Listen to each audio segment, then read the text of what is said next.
Shalom, shalom, shalom. Shalom, Malachi on the scene. Shalom, Mark. Right, first and foremost, we want to give all praise and glory to the Most High God, Yahweh. Right, we do so in the name of His only begotten Son, who the world calls Christ. Right, while Malak Yahweh Shai. Right, we're gonna get into this breakdown. First and foremost, we want to let everybody know, man, if you're new to the channel, make sure you like, share, and subscribe.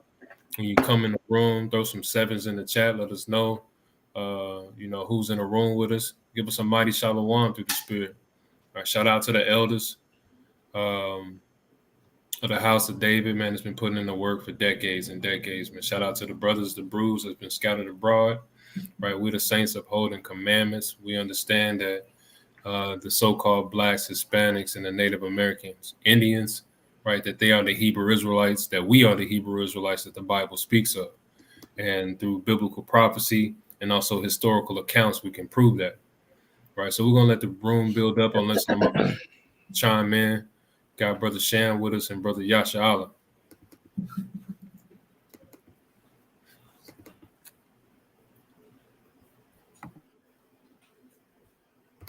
Hey, shalom, shalom. Yahweh Bashim, Yahweh Shai, Barakatah.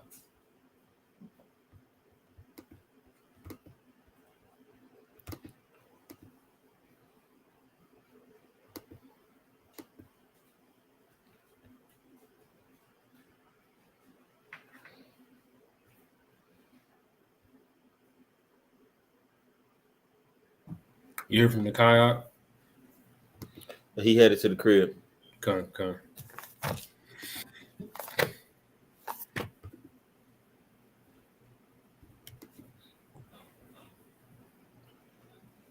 But you see the topic, right? Eyes to see and ears to hear, right? And wisdom to know knowledge. Right? Getting into this breakdown, you got to have the spirit of the Most High, man, to be able to see and perceive these things, right? To have an understanding, to be able to hear what the Most High is really requiring of you in these last days. Even when you're dealing with visions, man, you get some people colorblind, some people just blind and period. Their vision is impaired, right? But we're talking about on a spiritual level, even on a listening, right? Having a capability to hearing. A lot of people they're not able to hear some frequencies, things of that nature, right? So you got to understand that the Most High is the one who gives these things and is able to allow you to see or hear the things of the spirit. But we're gonna further prove that, and as we go into this. But I had wrote just thinking about it, the things that your personal experiences and your personal encounters, they're not your own. Right, and that's what we're dealing with when we go into the Word of the Most High God. We are able to see things not from our perspective, but from the ancient men of days, man, and how they have went through things and encountered things for our learning. Right. Let me get that precept. That's Romans 5, real quick. If you got something, bro, you can chime in while I pull that.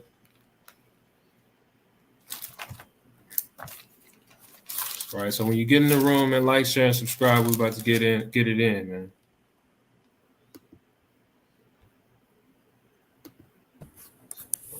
All right, let me try to look it up.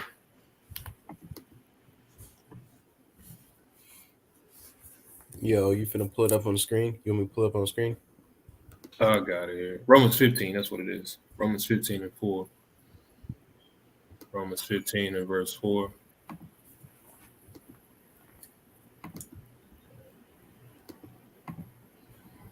You there, Yasha? Yeah, I'm there. You can bring it out. Okay. Romans 15 and 4. It says, For whatsoever things were written aforetime were written for our learning, that we through patience and comfort of the scriptures might have hope. Right, and that's just going into that. These things have been written for our learning so that we can have an opportunity to see things that we don't necessarily have to go through in this physical life. And also on the spiritual level, we probably already seen these things before, right? But the Most High has, brought us into this understanding in a new vessel, right? If you understand the spirit of redemption. But with that, Shalom, y'all can Shalom. I got a precept for you, bro. Come on, go ahead. This is Sirach 2 and 10, and it reads, "Look at the generation of old, and see did ever any trust in Yahweh and was confounded." Right. It says, and see, look at the generations of old. You got to be able to have spiritual eyes in this thing. Right. I forgot to put that precept on this breakdown. Go ahead. You got some more on that out? Khan. Said, look at the generation of old, and see did ever any trust in Yahweh and was confounded, or did any abide in his fear and was forsaken? Or whom did he ever despise that called upon him? That's right. I got one more. This is the book of Psalms, chapter 77 and verse 5. "I have considered the days of old, the years of ancient times. I called to remembrance my song in the night. I communed with my own heart, and my spirit made diligent search." Right? Your spirit is able to reveal these things, as it says in Romans 8 and 16. Right? The spirit is going to reveal these things to you. Right? The understanding, the wisdom, the knowledge. Right? I got a quick precept in 1 Corinthians 2, the second chapter. 1 Corinthians 2nd chapter, we can start at 10. And this is ultimately what we're dealing with. We're dealing with the Most High and understanding that he's the one that turns the lights on and off, right, to see if anybody's at home, right? He's the one, as that means, I'm the one that made Leah rock the boat. I'm the one that, right? You got to understand the Most High is the one who he does all these things according to Isaiah 45 and 17, according to Psalms 115 and 3, so on and so forth. You'll see these things throughout the scriptures, right? I got another one when you read it, but I'll let you go ahead. Go ahead, King, run it. This is Jeremiah 6 and 16. "Thus said Yahweh, stand ye in the ways and see, and ask for the old paths. Where is the good way? And walk therein." Right. So you got to stand and look at all these paths, because we live in a society, man, that there's so many different ways, so many different paths to go. Right. Some of them are dark. Some of them got thorns and thistles around them. Some of them are enlightened and the path is broad. Which way do you take? You got to have eyes to see, and you got to understand that some of these paths you should take the road less traveled, if you will. Right. You got that 1 Corinthians chapter 2 Chapter 2 and verse, was it 16? Verse 10, read through 16. So let me finish this one. Go ahead. "Thus said Yahweh, stand ye in the ways and see, and ask for the old paths, and where is the good way, and walk therein, and ye shall find rest for your souls. But they said, we will not walk therein." Right, because that's what we're dealing with. Rebellious people who don't want to hearken or hear or adhere, rather, to the word of the Most High God. But a lot of times their understanding is darkened, their eyes have been darkened, and the Most High has hardened their hearts. And we're going to get into some of those precepts too. Go ahead with that. You got some on that, Shem? You muted up. Go ahead, Yasha. That's it, King. The water. 1 Corinthians chapter 2 and verse 10. It reads, "But God have revealed them unto us by his Spirit." But who? God have revealed them unto us by his Spirit. By his Spirit, the Spirit of the Most High God. Read. "For the Spirit searcheth all things." It says the deep things of God. Right. Read. For what man knoweth the things of a man, save the spirit of man which is in him? A carnal man is going to only understand manly things. He's only going to see from a carnal perspective because he's a man, right? He don't have the Spirit of the Most High God in him. Read on. "Even so, the things of God knoweth no man." But even the things of God, no man is going to know the things of God because he's carnal. Go ahead, Salakia. It says, "But the Spirit of God." Now we have received not the spirit of the world, but the Spirit which is of God. Read. That we might know the things that are freely given to us of God. Right, that we might not just know, but now we are going to be able to see these things. Now we're going to be able to hear these things which are freely given unto us by the Most High. Read on. Which things also we speak, not in the words which man wisdom teacheth. Right, because wisdom is only going to go so far. Right, it's only going to hit on some of the base levels. Right, read on. It says, but which the Holy Ghost teacheth, comparing spiritual things with spiritual. Read. But the natural man receiveth not the things of the Spirit of God. Read. For they are foolishness unto him. Right, because if you have a spiritual understanding, you can understand spiritual things. But a natural man, he's going to perceive the truth, the doctrines, the commandments of the Most High God, and he's going to esteem these things to be folly. Right? Now we don't got to keep those things. I don't see why y'all doing that. He said, what?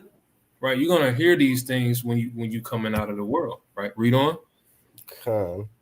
It says, they are foolishness unto him, neither can he know them, because they are spiritually discerned. They are what? Spiritually discerned. Right, you got to have the spirit. Read on. It says, but he that is spiritual judgeth all things, yet he himself is judged of no man. Right. For who hath known the mind of the Lord, that he may instruct him? But we have the mind of Christ. Right. So when you have the mind of Christ, when you put on Christ, you're going to be able to have not just an understanding, but an overstanding. Through the Spirit, you're going to be able to see things from His perspective, not your perspective. Right. I got one more. Go ahead. Back on the point you just made, the beautiful point you just made. This is Ecclesiastes chapter 7. I'm going to start at 23. And it reads, all this have I proved by wisdom. I said I will be wise, but it was far from me. That which is far off and exceeding deep, who can find it out? Right. I applied mine heart to know and to search and to seek out wisdom. What proof is this out? This is Ecclesiastes 7 and 25 now. Okay, I applied mine heart to know and to search and to seek out wisdom and the reason of things, and to know the wickedness of folly, even of foolishness and madness. Kind of like the brother was just saying previously, when you are giving your heart to know wisdom and understanding, you will, without a shadow of a doubt, be able to identify wickedness and folly as well. So it's a double-edged sword when you get this wisdom. Yes, you're getting the knowledge and understanding, but you're also getting the discretion to be able to discern between righteousness and wickedness. That was a beautiful precept. I had one, and go ahead and get. You finish up on that? Go ahead and get Ecclesiastes chapter 1 and 14. It says it there first.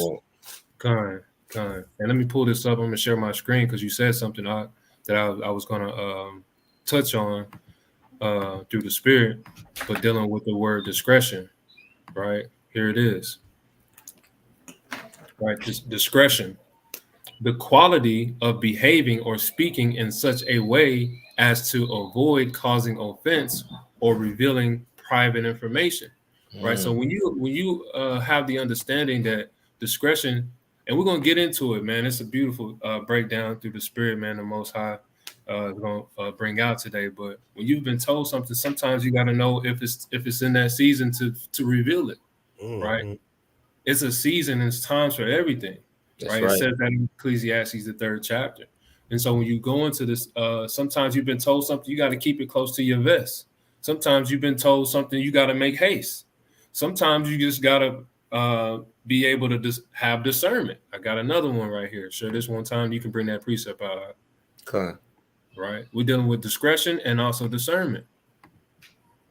Here we go. Right? Discernment. The ability to judge well. Right? Again, that's why we brought out that 2 Corinthians, that 1 Corinthians, the 1 Corinthians, the 2nd chapter, dealing with a carnal man can't understand what judgment is in the first place. He don't even understand if he's being judged. Right? So you got to understand, you got to have discernment and discretion. Right? Go ahead with that precept, Bob. This is Ecclesiastes chapter 1. I will start at 13. And I gave my heart to seek and search out by wisdom concerning all things that are done under heaven. Right. This sore travail hath Yahweh given to the sons of men to be Right? You don't exercised know, therewith. Kansalaki. A lot of that's why I was saying earlier, your path is that you have been on in this walk coming into this truth, or if you still getting built up in this thing and you're trying to come into this truth, your path has not been paved out just for you alone. Right? It's for you to understand that when you get to this path, you got to be able to show someone else the way. Right? We see that in the book of Sirach, the 33rd chapter, verse 17, where it tells you that you don't labor just for your own, but for those who lack wisdom. Okay. Right? But if you're not being obedient to what you're doing, how can you help someone else along the way? Right? And then you got to understand too what it took. What did you sacrifice to be able to see? What did you sacrifice? What debt did you pay for you to be able to actually hear the word of the Most High God? And you got to understand the Most High don't deal with everybody. So if He is giving you the ears to hear and the eyes to see, you can't take that for naught, man. Right? That's a treasure. I yield on that, Ak. You can finish up. Khan, that's a beautiful point, Ak. And I just wanted to elaborate a little bit. Like a lot of the things that we go through, the trials, the tribulations, the snares, the stumbling blocks, the thorns in our side, is not for our own journey. It's us to learn and then expound upon for the next brew, right? It's a multitude of things that I can say in my life that I've been able to overcome, that I have come encounter with a lot of brews that may be going through something very similar. So I will be able to, through the Spirit, assist and prophesy in areas that I can, be a brother, lean on them and lend advice when I can. And that's just, our reasonable charity, right? You know what I'm saying? Being a brother, let brotherly love continue, as it says in Hebrews 13:1. So a lot of things that you may be battling, facing, is specifically maybe for you to overcome or for you to reach out and get assistance with, in the Most High. Grace might, through mercy and grace, put somebody in your life that may have battled those same demons. Salakia, I'm gonna jump back at 13. I'm gonna read through 14. Ecclesiastes 1:13, and I gave my heart to seek and search out by wisdom concerning all things that are done under heaven. This sore travail hath Yahweh given to the sons of man to be exercised therewith. Salakia. Go ahead, King. These priests, you just got to really break these things down. It's a sore travail to be able to see sometimes. It's a sore travail when you're able to hear something and you can hear how destroyed our people are. And you can have the eyes to see that, man, these brothers is really gone. They don't get it. It's a sore travail when you're really able to things for the Most High to reveal truth to you, right? So the truth hurts, man. Sometimes you want it when you've been enlightened, you want to turn that thing off. It's too bright, right? Or it's too loud, man. That's too loud. And we just coming out of the scriptures, right? Go ahead, Salakia. Khan, you saying something? I got another precept after this. Verse 14, I have seen all the works that are done under the sun, and behold, all is vanity and vexation of the spirit. I got another precept because you made a beautiful point. I want to go to Revelation chapter 10, and I'll let you expound, right? This is Revelation chapter 10, and I'm going to start at verse 9. And it reads, and I went unto the angel and said unto him, give me the little book. And he said unto me, take it and eat it up. And it shall make thy belly bitter. And it shall be in thy mouth sweet as honey. Right. And I took the little book out of the angel's hand and ate it up. And it was in my mouth sweet as honey. Right. And as soon as I had eaten it, my belly was bitter. Right. As soon as you're able to hear this truth or you see it for the first time, it's gonna be bitter because you don't want to hear these things. But deep down in your spirit, as according to Romans 8:16, it's gonna bear witness with you, and it's gonna be sweet. It's gonna be a sweet and smelling savor, as it says in the scriptures. Hey, and you're gonna want some more of that thing. On another note, though, even the very opposite. When you first come into this truth and learn you're an Israelite, it's sweet. It feels good, right? You have something, a heritage, something to cleave and hold on to. But when you see the curses upon your people, when people still have the blinders on, they don't have eyes to see, they don't have ears to hear, that becomes a very bitter bondage, right? It becomes a very bitter captivity. Like the classic precept, Ecclesiastes 7:7, oppression make a wise man mad. Knowing and understanding the scriptures, bro, is you're going to wax more and more tormented in your spirit. More more vexation, more wisdom brings more vexation in this captivity. So, Laki, I yield on that. That's why they say, was it Isaiah 30:8 talks about the smooth things, right? Because that's what our people want to hear. They don't want to hear the right things. They want to be prophesied lies. They want to be told fables and things of that nature, because the truth, it hurts, man. And you don't want to. They don't want to deal with it. They would rather numb the pain. They would rather put a band-aid. Smooth things. Man. That was a good precept, though. That was Revelations 10:9, right? On down. Shalom, brother Karash. Shalom. Shalom to the elders of the house of David. Shalom, brother Malachiah. Shalom, brother Yakanan. Man. So without further ado, man, those are just some pretty base precepts just to get this thing warmed up through the spirit. We're going to go ahead and get into it, right? First precept is going to be Deuteronomy 29th chapter. We're going to start at the top, Deuteronomy 29:1. All right, Deuteronomy 29:1, right after the curses, man. I'm already there. I'll bring it out. Come on, let's get it. It's the book of Deuteronomy, chapter 29 and verse 1. These are the words of the covenant which Yahweh commanded Moses to make with the children of Israel in the land of Moab, beside the covenant which he made with them in Horeb. And Moses called unto all Israel and said unto them, ye have seen all that Yahweh did before your eyes in the land of Egypt. You have seen all that Yahweh did before your eyes in the land of Egypt.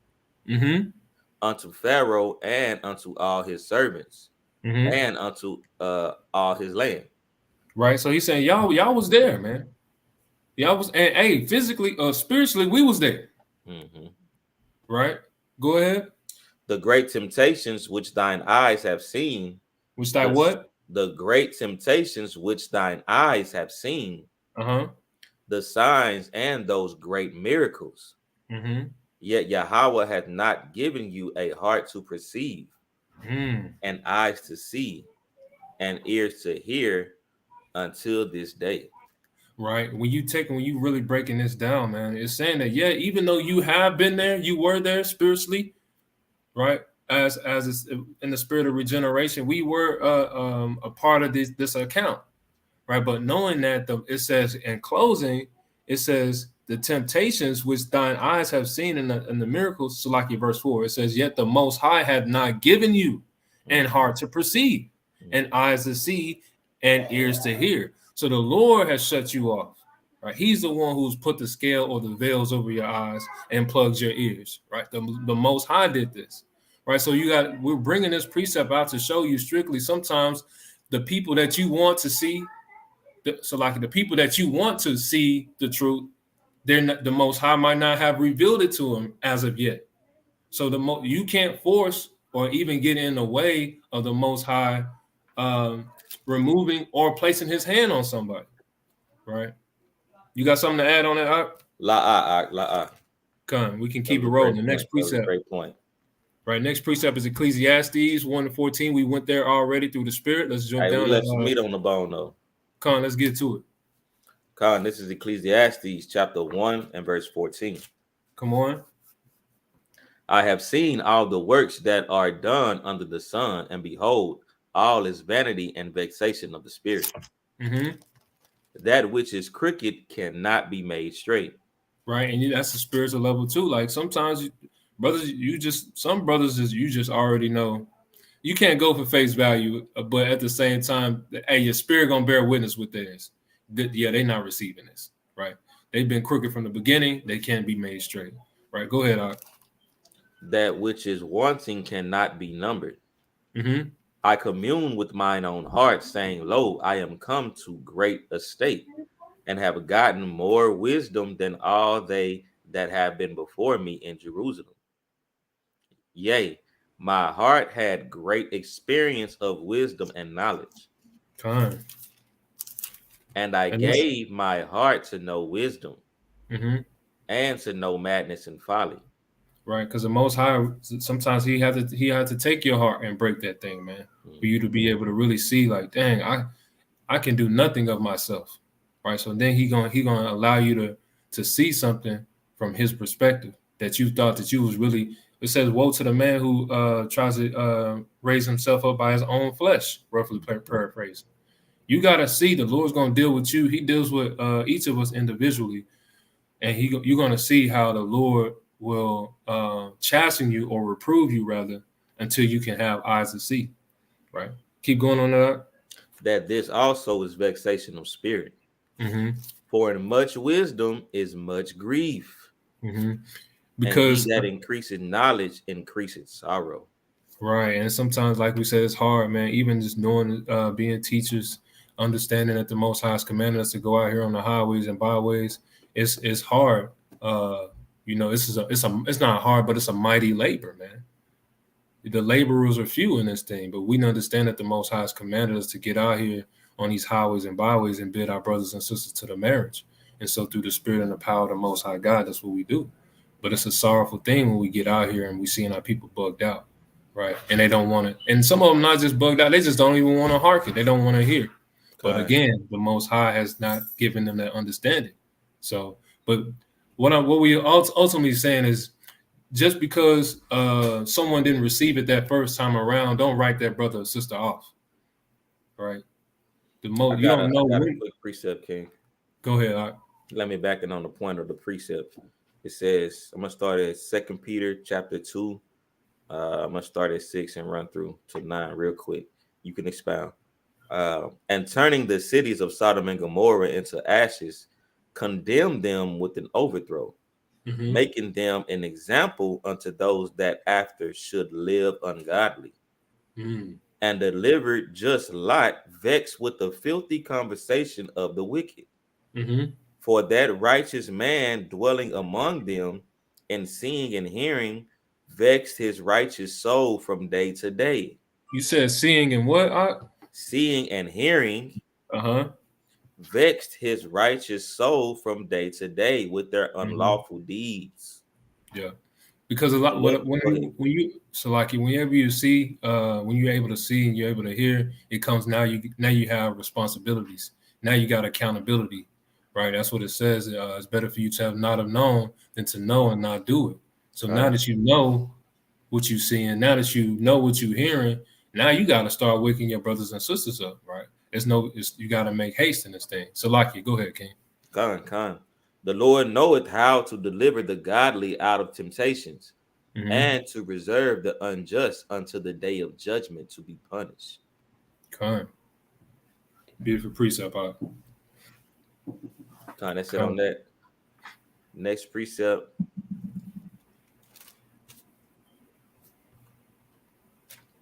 What are we looking like? Oh, we on Salaki. Next precept is going to be 1 Samuel 12 and 16. 1 Samuel 12 and 16.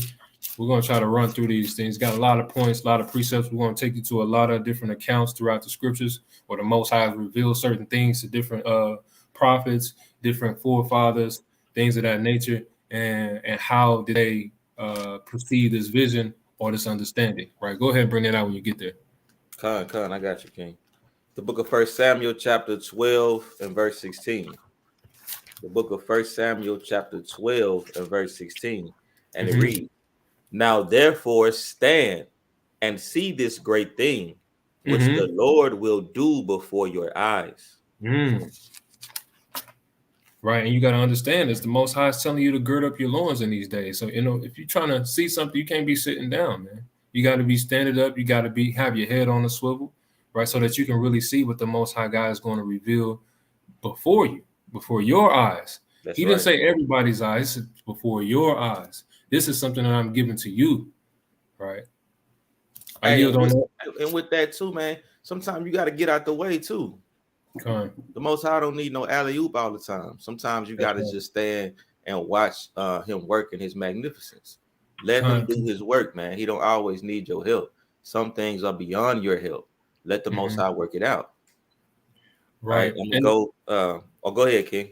Yeah, I just want to actually add one more point to that, because essentially you can be zealous for the Most High being in this thing, and it's just like when you first get the truth, man. You want to run and tell everybody, you want to, hey man, we Israelites, the Most High don't love everybody. You try to run and tell, but sometimes that's what he said. It's a precept that deals with the blind man, right? I should have put that on here, but the precept to deal with the blind man, and when Yahushua healed him, he told him don't go tell nobody. He told him just go to the synagogue, right? That's where you go that's where if you're trying to see, go pull up over there, right? And that's the thing, like you can want it so bad for someone, you can try to pull the blindfold off of them. You trying to scrape the scales off there. It's the Lord is the one who's going to be able to reveal that to them. How else would they then appreciate this truth? If you do all the work for them, if you do all the seeing and do all the hearing, right? As it says in 1 Corinthians, I think it's the 12th chapter, dealing with the body, right? If the eye does all the seeing, what purpose does the ear have? Right, so it's a balance in this thing. You got to allow the Most High to do His work. I yield though. Khan, the next precept is going to be Luke chapter 10, verse 23. Luke chapter 10 and verse 23. Malachi, that last precept was 1 Samuel 12 and 16. 1 Samuel 12 and 16. This precept is Luke chapter 10 and verse 23. And it reads, and he turned him unto his disciples and said privately. He said what? He said privately. Hey, again, it's something that's just for you. Discretion. Right? It's special. Go ahead. It's just, this is not something that we see that reiterated in the Old Testament. You see that in Joel 2 and 27. You see that in Amos 3. You see that in Deuteronomy. It is given unto you, right? Go ahead, though, Salakia. Oh, before Samuel was 2 Peter 2 and 7 through 9. 2 Peter 2 and 7 through 9, Malachi. Salakia, starting back at verse 23. And he turned him unto his disciples and said privately, blessed are the eyes which see the things that you see. For I tell you, it's a beautiful thing too. It's a blessing and it's a curse to be able to see. Go ahead, Doc. For I tell you that many prophets and kings have desired to see those things which you see, and have not seen them, and to hear those things which ye hear, and have not heard them. You know how many men the Most High has went to, right? You know how many prophets the prophets have prophesied to in the days of old to get this understanding. You know how many seers that these old kings have brought in, physicians, divinations. They've done everything under the sun to try to get this knowledge. He only going to give it to the ones who he's going to reveal it to, right? The Most High is a respecter of persons, right? And when it comes to Israel, right? That's right. Go ahead, Doc. That's it on that. Next precept is going to be the book of Matthew, the 13th chapter, verse 9. Matthew 13 and 9. The book of Matthew, chapter 13 and verse 9. The book of Matthew, chapter 13, starting at verse 9. And it reads, who had ears to hear, let him hear. And the disciples came and said unto him, why speakest thou unto them in parables? Right. He said, Salakia, he answered and said unto them, because it is given unto you to know the mysteries of the kingdom of heaven. But to them it is not given. You see that? I kind of jumped the gun through the spirit, but that's what it's talking about. The Most High is not dealing with everybody, right? And he says these parables, because when we speak plain precepts, Yasha Allah be saying it all the time. Hey, it's plain upon tables. Hey, to us, it's been given. We understand it. But to them, they might not have that understanding. So you got to try to break it down to the best of your abilities, right? But ultimately, the dark sayings, the parabolic speech, right? The eschatology of dealing with the prophecies is given unto us according to Amos chapter 3 and verse 7 on down. You got something to add on? Give me 1 second. We can keep it pushing. Con. Right. The next precept is going to be Ezekiel 12 and 2. Ezekiel 12 and 2. 12th chapter. Con, I got a precept what you just talking about. Okay, what you got? It's the book of Sirach, chapter 39. And it'll be verse 24, and it reads, it says, as his ways are plain unto the holy, so are they stumbling blocks unto the wicked. Hey, that's a cut. What's that? Man. That's mighty. That's Sirach 39 and 24. Right, because a lot of times, like, you can see so much and you want it for somebody so much, you can be a stumbling block. You like Ox said, you got to get out of the way. Right, read that again, Ox. It says, as his ways are plain unto the holy, so are they stumbling blocks unto the wicked. So we might, like, as I always say, like I like to say, it's plain upon tables. It's real plain to the person that's righteous, that got the spirit on them, that understand these things. But somebody that's in the world, somebody that's so far left, is just a stumbling block to them. They just can't get it. Right. And the Most High got to break you down, man. He got to meet you on that road. Right, we're gonna get to that road that the scriptures talk about here. Hey, Salakia, man, brother just cut himself, man. Good, all praises. I wasn't gonna say nothing, but hey, hold that close to your vest, Yasha. Right. That Matthew precept was Matthew 13 and 9 on down. Matthew 13 and 9 is given unto you to know the parables. Right. Next precept. We're going to keep it rolling through the spirit, right? It's going to be Ezekiel 12 and 2, right? Ezekiel 12 and 2. I'm here. I'll bring it out. This is the book of Ezekiel. I'm going to go ahead and start at 1, right? Ezekiel 12 and 1. The word of the Most High also came unto me saying. So we understand that the word, it can be also revealed to you in a dream, right? It can be revealed to you by the Most High, right? In these times, right? It says, Son of man, thou dwellest in the midst of a rebellious house, which have eyes to see and see not. They have ears to hear and hear not. Wait, read that again. They said they have what? They have eyes to see and see not. And what else? They have ears to hear and hear not. For they are a rebellious house. And basically, to break that down, bro, all these different teachers, all these different brothers that go out to camp Saturday, Friday, whenever time they go throughout the week, bro, we be screaming top of our lungs. We be having a mic, but they act like they just can't see us. They for sure hear us, but literally they can't hear us. It's like we invisible, essentially. And that's you saying something. That's why this is going to further reveal that. But that's what that's the Most High is doing. Right? A lot of them, like the Most High, he got a Zoom call with them scheduled, man, through the Spirit. It's not we can't their appointment hasn't been scheduled through the Spirit, right? So we got to wait on that thing.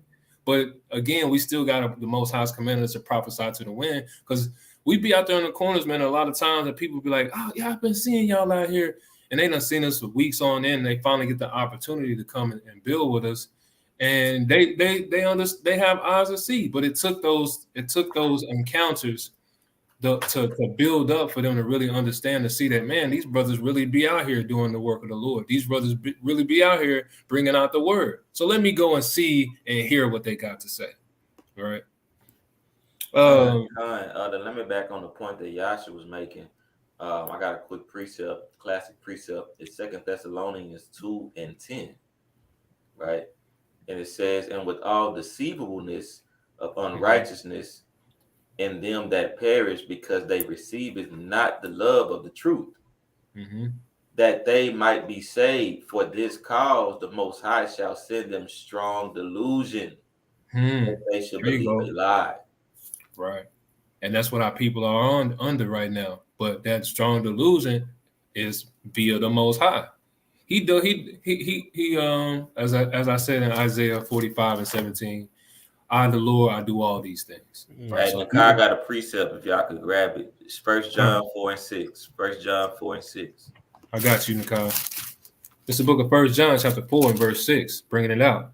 And it reads, we are of God, right? We are of the Most High. He that knoweth the Most High heareth us. He that is not of the Most High heareth not us. Hereby know we the spirit of truth and the spirit of error, right? And that's a cold precept right there, because like the Bruce is bringing out earlier in that Sirach 39, he's giving these things over to the godly, right? And this is the Most High is only going to deal with it. It's like if you're dealing with food, spiritual food, right? We tell people all the time, you got to start with the milk when you're coming into this truth. You can't start just jumping into the dang revelations and dealing with the dang prophecies, right? You got to go to the law, right? You got to go to the commandments. It's because your body not going to be able to process these things. And a lot of our people, when they're hearing this truth for the first time, they try to go. Their vision hasn't been enlightened yet, right? Like when a baby, an infant. Right, you've been in those. For those of you who have children and things of that nature, you got it when they first born. They do an ear test on them, right? Audio test. They'll do a vision test on them to see if they have any impairedness, if you will, right? But that's what our people are under right now on a physical and spiritual level. They are visually and hearing impaired according to the word of the Most High God, right? I yield on that. Good precept, Nakai, the scribe on the scene. Right, let's get to the next precept. 1 Samuel, the 3rd chapter. Right, we're going to deal with some accounts now. Deal with some accounts of. I'm already here. Go ahead, King, bring it up. It's the book of 1 Samuel, chapter 3, and it reads, and the child Samuel ministered unto Yahweh before Eli. And the word of Yahweh was precious in those days. There was no open vision. Salakia, he said the word of the Most High was what? Precious in those days. Hey, these scriptures, these words, this understanding, this doctrine, it's precious, man. You got to handle this thing with care. And right, so he said, saying that it ain't for everybody. That's right. There's only a select few individuals that have it. That's just like something rare and a precious jewel. It's not a lot of them. It's only a few. They far and in between. Precept. Go ahead, bro. Proverbs 8 and 31.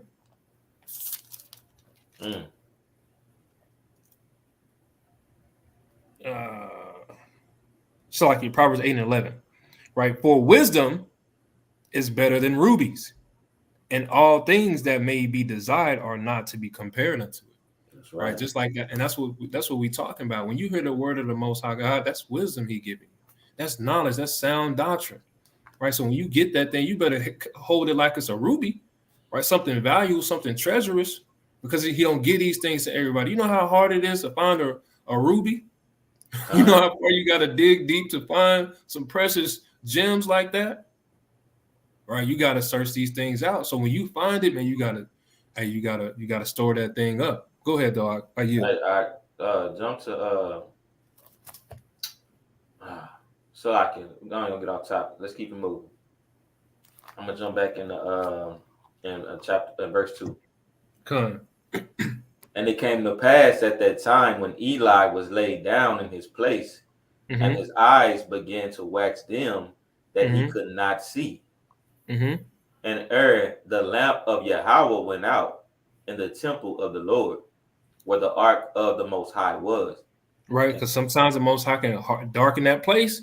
He can allow you not to see anything. This account that we're dealing with is dealing with Samuel. He's going to become a young prophet. His mother, Hannah, took him to the temple to be with Eli. And Eli, he was under the tutelage of Eli. Right, so he's going to learn everything, the commandments, the laws, and Eli's going to teach him how to see. He's going to teach him how to hear the Most High God. Right, but Eli, his understanding was kind of getting darkened. Right, he stopped being able to see. Go ahead, Up. And Samuel was laid down to sleep. That the Lord called Samuel, and he answered, "Here I am." So like, here am I. Right. And he ran unto Eli and said, Here am I, for thou callest me. Right. And he Pause said, right here, because Salaki, it's a lot of times, man, you can hear the Most High can be revealing something to you, but you go pull up to the wrong person. You think that's it, somebody else calling you. But it was the Lord that did that. That's right. Right. So when he pulled up on Eli, what'd he say? He said, Here am I, for thou callest me. And he said, I called not. Lie down again. And he went and lie down. Come on. And the Lord called yet again Samuel. And Samuel arose and went to Eli and said, Here am I, for thou didst call me. And he answered, And I called not, my son. Lie down again. Now this is the second time. He said, I ain't call you, boy. Go back and lay down. Read. Now Samuel did not yet know Yahweh, neither was the word of Yahweh yet revealed unto him.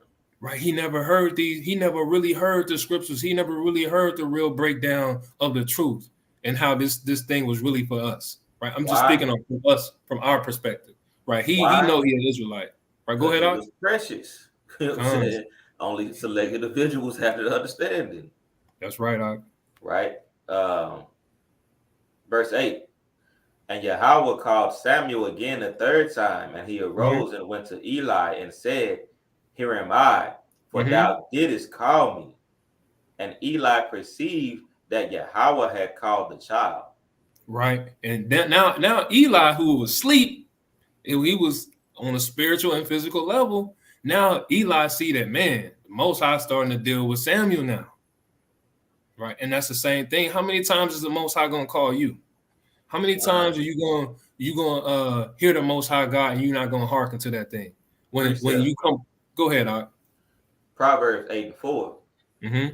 Unto you, O man, I call, and my voice is to the sons of man. Right. That's what he said. We got to take the charge of the Most High God when he give us this truth, man. We got to take off, run with it, man. Make haste and not tarry. Right. Read on with that, though. You finish this account. O ye simple, understand wisdom, and ye fools, be ye of an understanding heart. Right. Jumping back into 1 Samuel chapter 3, picking up at verse 9. Right.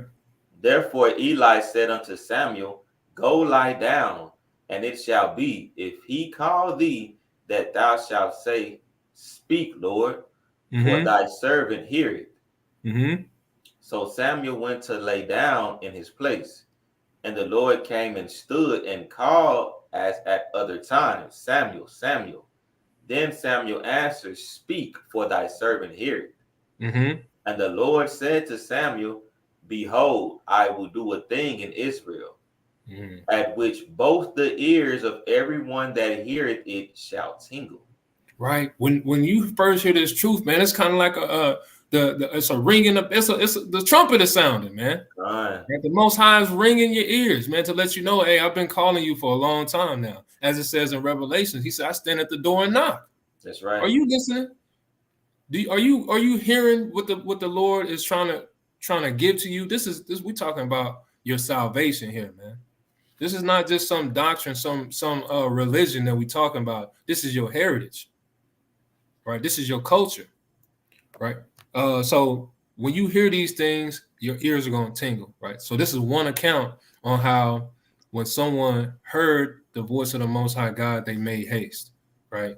Next account, Job chapter 4, verse 12. Job chapter 4 and verse 12. The book of Job chapter 4 and verse 12. Let the brother catch up. It's the book of Job chapter 4 and verse 12. Now a thing was secretly brought to me. Was what? Was secretly brought to me. It wasn't given to everybody. Go ahead.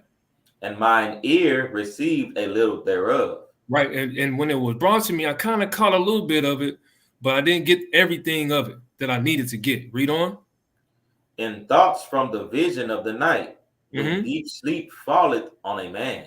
Right. Because now this is also showing you that these things are not just going to be revealed to you. The Most High not just going to pull up on you and be like, hey, yo, Shab, it's me.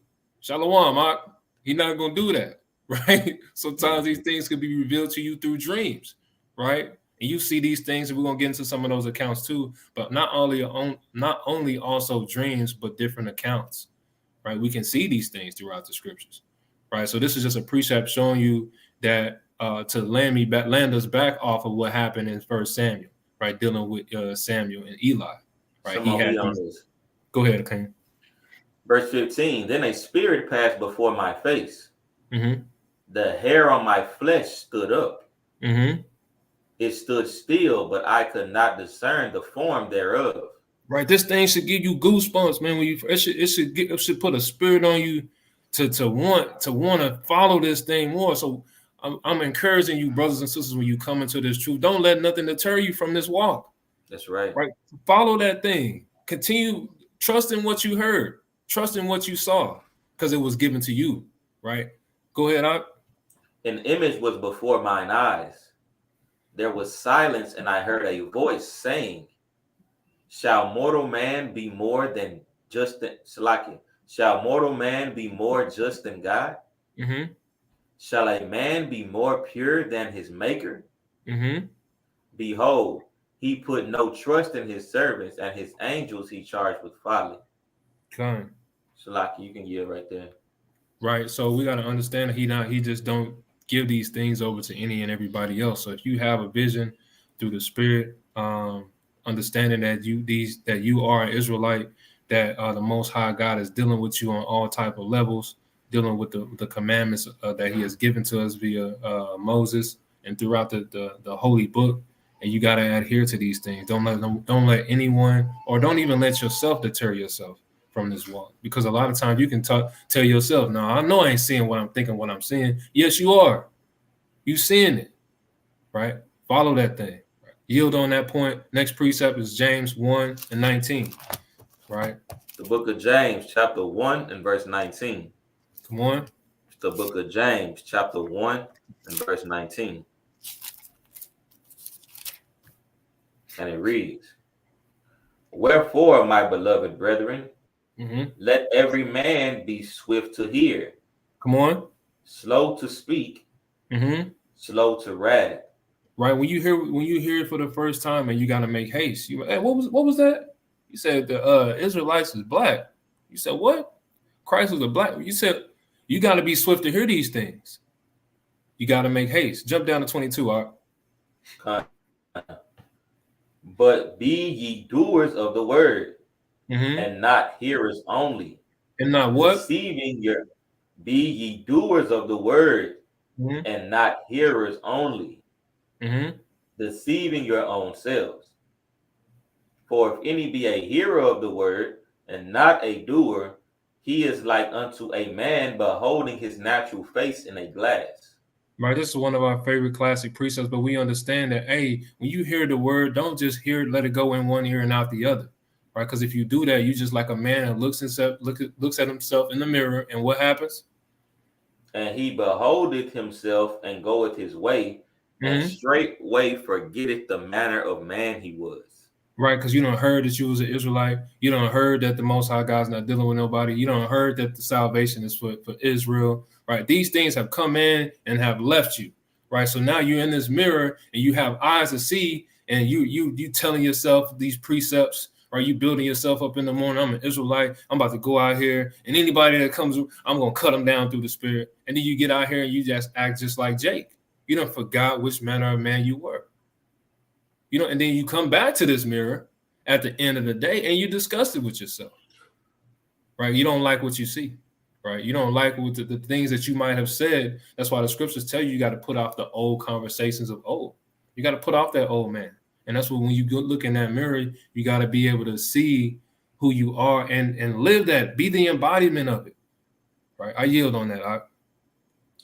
But whoso looketh into the perfect law of liberty, and continueth therein, he being not a forgetful hearer, that's the key, right? Doer of the work.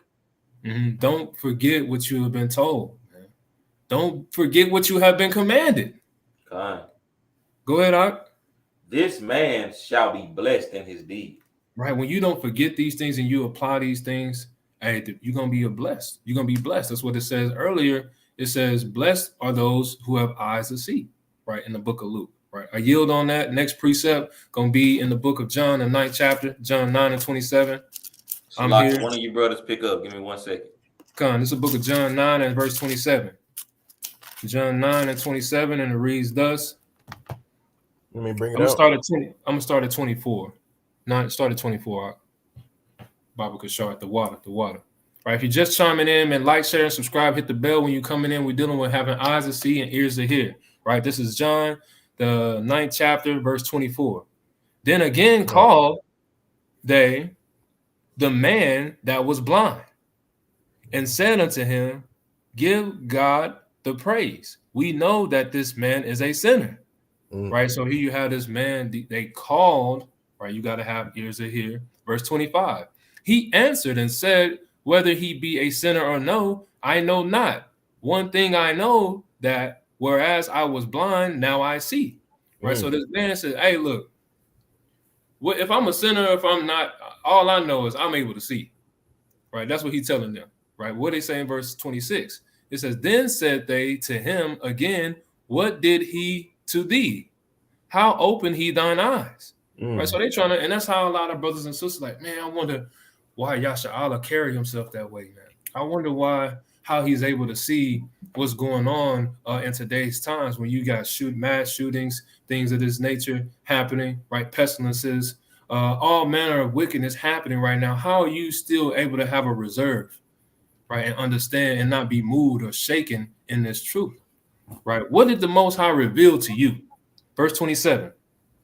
He answered them, I have told you already. Ye did not hear. Wherefore would ye not hear it again? Will ye also be his disciples? Sometimes you can tell people till you blue in the face, they just not going to hear. They're not going to understand what you're telling them, right? Because they don't have the capabilities. They're not operating on the same frequency, right? Next precept, John 12th chapter, dealing with verse 35. John 12 and 35. Hey, Salakia, all right. Keep going on Salaki. If you go back to John, it's the 9th chapter. Come, verse 28. This is John 9 and 28. We're going to hold on to John 12 chapter. John 9 and 28. Then they reviled him and said, thou art his disciple, but we are Moses' disciples. Right. So they wouldn't believe in Hamashiach. Right. They didn't have eyes to see or ears to hear. Right. Go ahead. We know that Yahweh spake unto Moses. As for this fellow, right, we know not from whence he is. We what? Right? We know not from whence he is. Bro, let me get Matthew 13 and 53. This is the book of Matthew, chapter 13 and 53. I got one before you bring that out, just to show that the unbelief of the people, right? This is the book of John, chapter 19, and I'm gonna start at 14. Right, this is the crucifixion of Yahweh Shah Hamashiach, and it said, and it was the preparation of the Passover, and about the 6th hour, and he said unto the Jews, behold your king. Right, but they cried out, away with him, crucify him. Pilate said unto them, shall I crucify your king? The chief priest answered, we have no king but Caesar. Right. So out of the mighty works that he was doing, out of the works that he was putting in, was all rejected, and they did not have eyes to see nor ears to hear the Messiah when he was right in front of their faces. Right. Get that Matthew for me real quick, bro. This is the book of Matthew, chapter 13 and verse 53, and it reads thus. Read through 58. Close. Okay. This is Matthew chapter 15 and verse 53. And it came to pass that 13:53, right? Like your 13 and 53. So like and it came to pass that when Yahushua had finished these parables, he departed thence. And when he was come into his own country, his what? His own country. Go ahead. He taught them in their synagogues, and so much that they were astonished and said, whence hath this man this wisdom and this mighty works? And you're gonna see that happening with you too as well, you brothers and sisters. That's the point I'm getting to. All right. Go ahead. I'm gonna let you eat. Verse 55. Is not this the carpenter's son? Is it who? Is not this the carpenter's son? Ain't this Israel?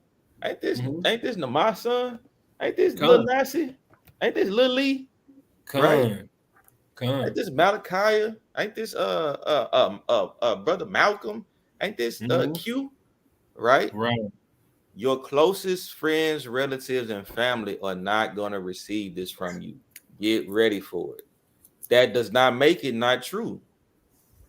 You got to hold fast to which is good, right? It's going to be That's the right. closest people to you that are not going to view you in the light that the Most High has shed upon you. Con. Don't let that darken your light. Don't let that darken your countenance. Don't let that dim your light. Continue to do the work. Because if Yahushua had let the people in his own country deter him from off the path, where would the nation of Israel be? Con. We got to continue to walk these things out, right? Real quick, I got a real quick precept, and then we're gonna finish this out. This is Romans chapter 3 and verse 3, and it reads, "For what if some did not believe? Read. Shall their unbelief make the faith of Yahweh without effect? Hmm. God forbid. That's right. Yea, let Yahweh be true and every man a liar." If the Most High is putting a certain light or spirit upon you, you have to shine that light before man so that you may glorify your Father which is in heaven, right? This is what we are called to do. We are supposed to be a light in this world. It's going to be hard. Some days are going to be darker than others. Some situations and instances are going to cause you to completely tap into the spirit, right? Because it's going to seem impossible. Do not let that deter your faith or your walk. On the contrary, allow that to uplift you and walk stronger, because Christ told us that the servants is not above the masters. If they didn't That's believe him, they're not going to believe us. If they challenge his works, his mighty works, and his miracles and his will that came from the Father, then they're going to do the same thing with us, right? I yield on that. Go ahead and pick up on that, Matthew. a great point. Picking back up in Matthew chapter 13 and verse 55. Is not this the carpenter's son? Is not his mother called Mary, and his brethren James and Joseph, Hoseas, and Simon and Judas, and his sisters? Are they not all with us? Whence then hath this man all these things? And they were offended. They were what? Offended in him. But Yahushua said unto them, a prophet is not without honor, save in his own country and in his own house. And he did not many mighty works there because of their unbelief. He did what? Salakia, jump back for me, bro. Read back, start back at 57. Okay, and they were offended. They were what? And they were offended in him.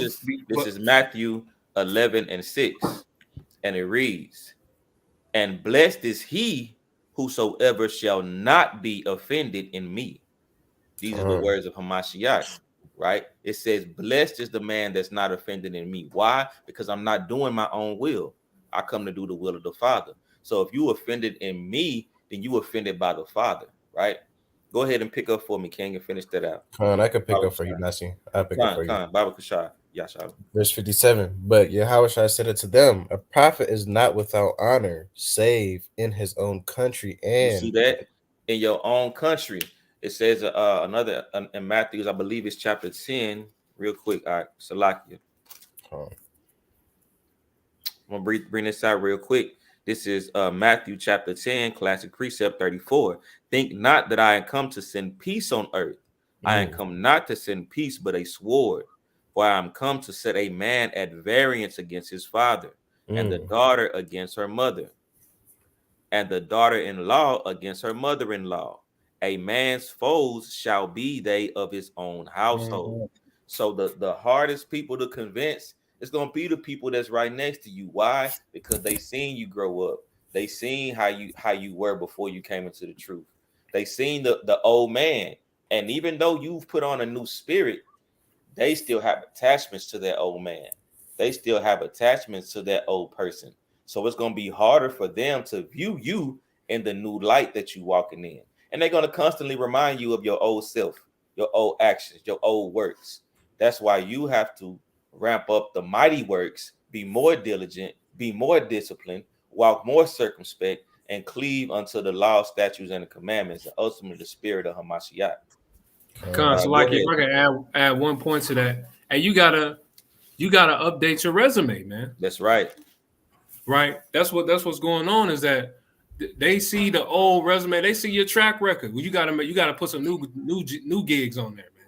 You gotta put some new hobbies, some new. Yeah, I speak Hebrew now, right? You gotta put some new accolades on that thing. Yeah, I keep 7 now. Right, I keep days now. Right, so now you can't be refused, man. This brother got a mean body of work. I yield right there. Go ahead, Yasha. Verse 58, and it says, and he did not many works there. He what? He did not many works there. Why? Because of their unbelief. Hey, man, it might come a point in time where after you've made 2 or 3 admonishments with your family, maybe you was just meant to plant a seed for them. Maybe it's time for you to take your show on the road, right? Prophesy and awaken the lost sheep abroad. Maybe you planting that seed was for somebody else to water. Ultimately, it's the Most High to get an increase, as my Brew Nazi like to say. But don't take it on yourself as a burden and become discouraged and heavy in your heart behind it. Again, like the Brew brought out earlier, the Most High don't want everybody. He just want who he want. And you can't make him want who he don't want. Your job is to plant seeds and be a light.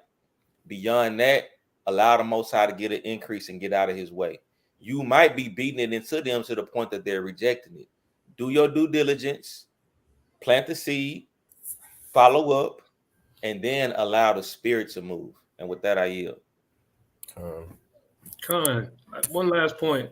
It's like you can love someone to death. Okay, come on, all right.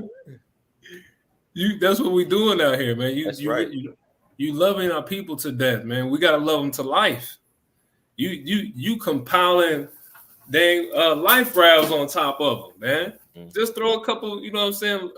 What they call them, little donuts, if you will. Throw a couple of them out there, man, and allow them to fend for themselves, man. But you can't just keep loving. You can smother them, man, when you give them too much of the truth. Are you? Go ahead. That's all I had, King. Next precept.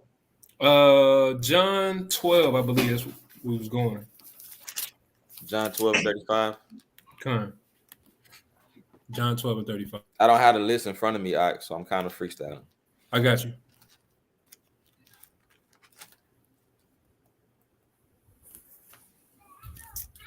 I'll bring it out. This is the book of John. The book of John, chapter 12 and verse 35. And it reads, Then Yahushua said unto them, Yet a little while is the light with you. Walk while you have the light, lest darkness come upon you. For he that walketh in darkness knoweth not whither he goeth. Right. Did not the Lord say that seek ye the Lord while he may be found?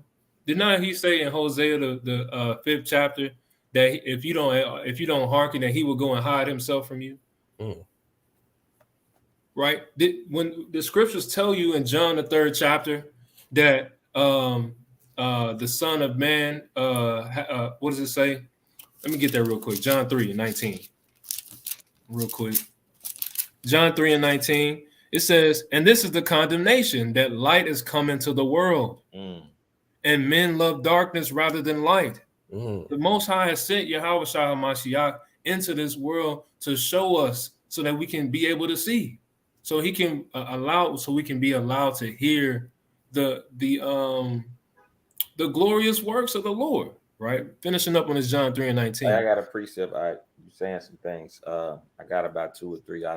I'll try to run them real quick. Hey, Proverbs 21:16. The man that wandereth out of the way of understanding shall remain in the congregation of the dead. Right. If you don't, If you don't have eyes to see or ears to hear, you might as well be dead. You are dead. That's what the scriptures tell you. If it had not been for the law, I would not have known what sin was. And we know that according to James, the 4th chapter, it says, if you sin, bringing forth lust, it says lust bringing forth sin, and sin bringing forth death. Right? It tells you that in Romans also, the 3rd chapter says, for the wages of sin is death. So if you're not able, 6 and 23, Salakia. If you're not able to see or hear what sin is, then you are dead to the Most High. Right? This is the book of Baruch, chapter 4, starting at 1. This is the book of the commandments of Yahweh, and the law that endureth forever. All they that keep it shall come to life, but such as leave it shall die. Turn thee, O Jacob, and take hold of it. Walk in the presence of the light thereof, that thou mayest be illuminated. Right. And I still tell people this all the time. Like, when you've been in the dark for so long, you can be blind to the light. When the light turns on, you're not able to process it because you've been in the dark for so long. You've been without law for so long. You've been without commandments so when you see the real truth, you can't process it. I yield. Another classic precept, real quick. Salakia, all right. This is 2 Peter 2 and 9. 1 Peter 2 and 9. Salakia. But ye are a chosen generation, a royal priesthood, a holy nation, a peculiar people, that you should shew forth the praises of him who hath called you out of darkness into the marvelous light. Right. And our people don't even have this eyes to see that. We're trying to use these scriptures. Not trying to, we are using these scriptures, the word of the Most High God, to bring you out of that darkness. They don't perceive that they in the dark. Right. But go ahead. That's it on that out. You gotta know. I'm gonna yield. Okay. I'm gonna bring this out. This is Exodus 19 and 5. Okay. Now, therefore, if ye will obey my voice indeed, and keep my covenant, then ye shall be a peculiar treasure unto me above all people. For all the earth is mine, and ye shall be unto me a kingdom of priests and a holy nation. These are the words which thou shalt speak unto the children of Israel. Right. And you'll kind of start seeing your spiritual strength increasing, if you will, when you'll start seeing brothers and sisters maybe even start coming to you more, trying to get some counsel, if you will, asking different questions about the precepts, this understanding what it is to be a Hebrew Israelite. Right. These things will upset you. All right. Go ahead. I'm good. All right, go ahead. Okay. So without further ado, we're going to get back to John, the 12th chapter, dealing with 35. I dropped my John 3, dealing with the light. Okay. Picking up at verse 36. Let's get it. While ye have light, believe in the light, that ye may be the children of light. These things spake Yahushua and departed and did hide himself from them. Y'all Salaki, y'all remember that movie with Ving Rhames? Not Ving Rhames, but Vin Diesel. The one Pitch Black, right? Yeah. And the brother had he had the night vision, right? A lot of us, that's us in the spirit. We're gonna be able to see those things in the dark. But during the day, some of our people they can't see. They can't see the creeping things in the night, right? Matter of fact, they are the creeping things in the night. That's what's going on. Go ahead, Doc. But though he had done so many miracles before them, yet they believed not on him, that the saying of Isaiah the prophet might be fulfilled, which he spake, Lord, who hath believed our report? And to whom hath the arm of the Lord been revealed? Therefore they could not believe, because that Isaiah said again, he had blinded their eyes and hardened their heart. Right. You see that? The Lord did these things. This is a precept that to go with that, we're going to go ahead and get it real quick. This is Isaiah 6 and 8, because Yahushua didn't come bringing no new doctrine, right? He brought the scriptures of old. so that they can have eyes to see and ears to hear. Because if he came on the scene doing his own manner of work, then what's your track record? I need to see, you know what I'm saying, where you coming from. This is Isaiah 6 and verse 9. I'm starting at 8. Isaiah 6 and 8. Also, I heard a voice. You over and over, you keep seeing this. You got to hear something. I heard a voice saying, whom shall I send and who will go for us? Then said I, here am I, send me. Mm-hmm. And he said, go and tell this people, hear ye indeed, but understand not, and see ye indeed, but perceive not.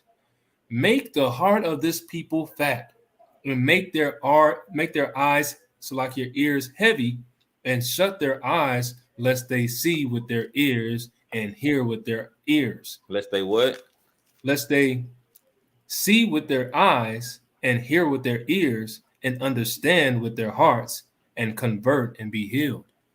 Right. So the Most High can make your heart puffed up and vain. He can shut your eyes. He can as it says in Zechariah 11 chapter. You got some out? Yeah, I got a precept for that. You can pull one. I got two actually. You can pull one for me. Pull Psalms 106 and 23. I'm gonna get the first one though in Baruch.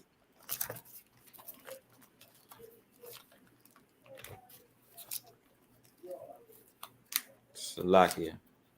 Baruch chapter 1 and verse 19. And it reads, since the day that the Lord brought our forefathers out of the land of Egypt unto this present day, we have been disobedient unto Yahweh our power. Mm-hmm. And we have been negligent in hearing his voice. Wherefore the evils cleaved unto us, and the curse which the Lord appointed by Moses his servant at the time that he brought our fathers out of the land of Egypt, to give us a land that floweth with milk and honey, like as it is to see this day. Nevertheless, we have not hearkened unto the voice of the Lord our power, according unto all the words of the prophets whom he sent unto us. But every man followed the imagination of his own wicked heart, to serve strange gods and to do evil in the sight of Yahweh our power.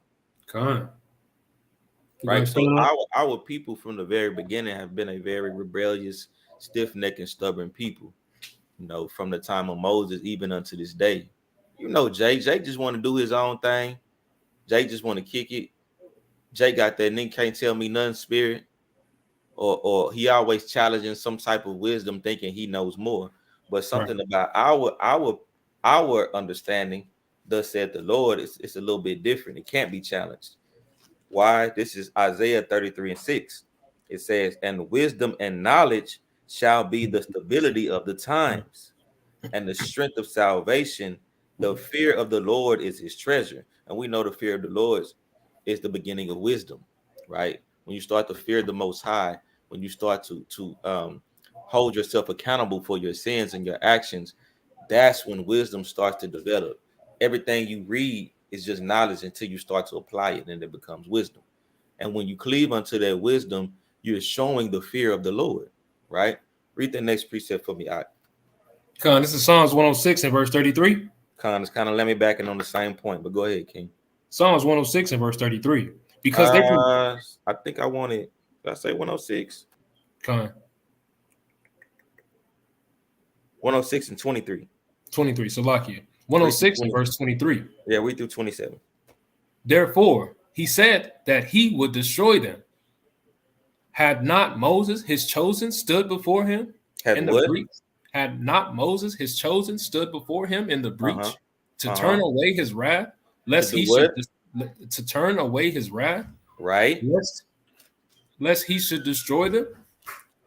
Yea, they despise the pleasant land. They believe not his word. They what? Believe not his word. Go ahead. But murmured in their tents and they did what? But murmured in their tents and hearkened. They scoffed, bro. They scoffed. They smacked their lips, right? You know what I'm saying? They whispered. They backbited, right? You know what I'm saying? I'm gonna finish it out because I see you hunting something.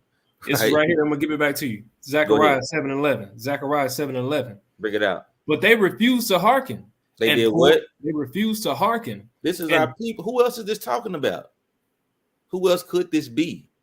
It's talking about our people. Go ahead. And pulled away the shoulder. And did what? And pulled away the shoulder.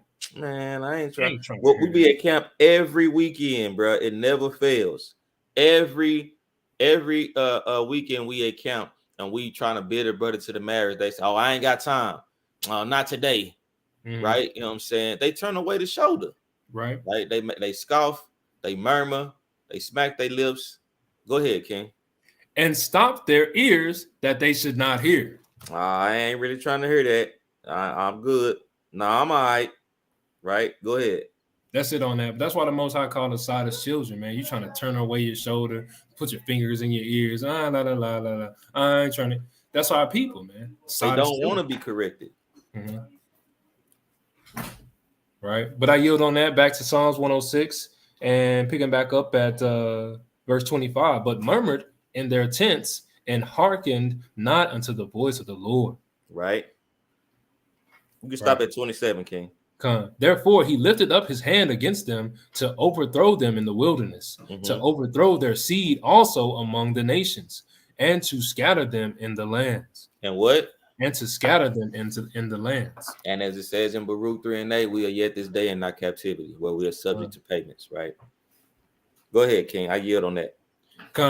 That, without further ado, jumping back into this thing, the Most High has the ability to make your hearts heavy, to shut your ears, to shut your eyes. Right? The Lord does these things. He can blind you. He can harden your heart. Let's get the book of Ephesians 4 and 17.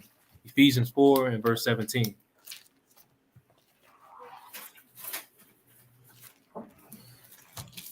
And it's a fearful thing to fall into the hands of the living power, man. To know that you have some brothers and sisters who the Most High can allow you to become a reprobate in this thing.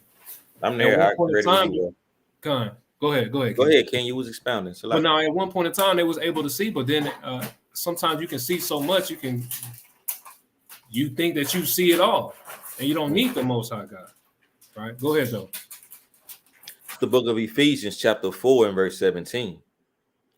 This I say, therefore, and testify in Yahweh, that ye henceforth walk not as other Gentiles walk, in the vanity of their mind, having the understanding darkened, being alienated from the life of Yahweh.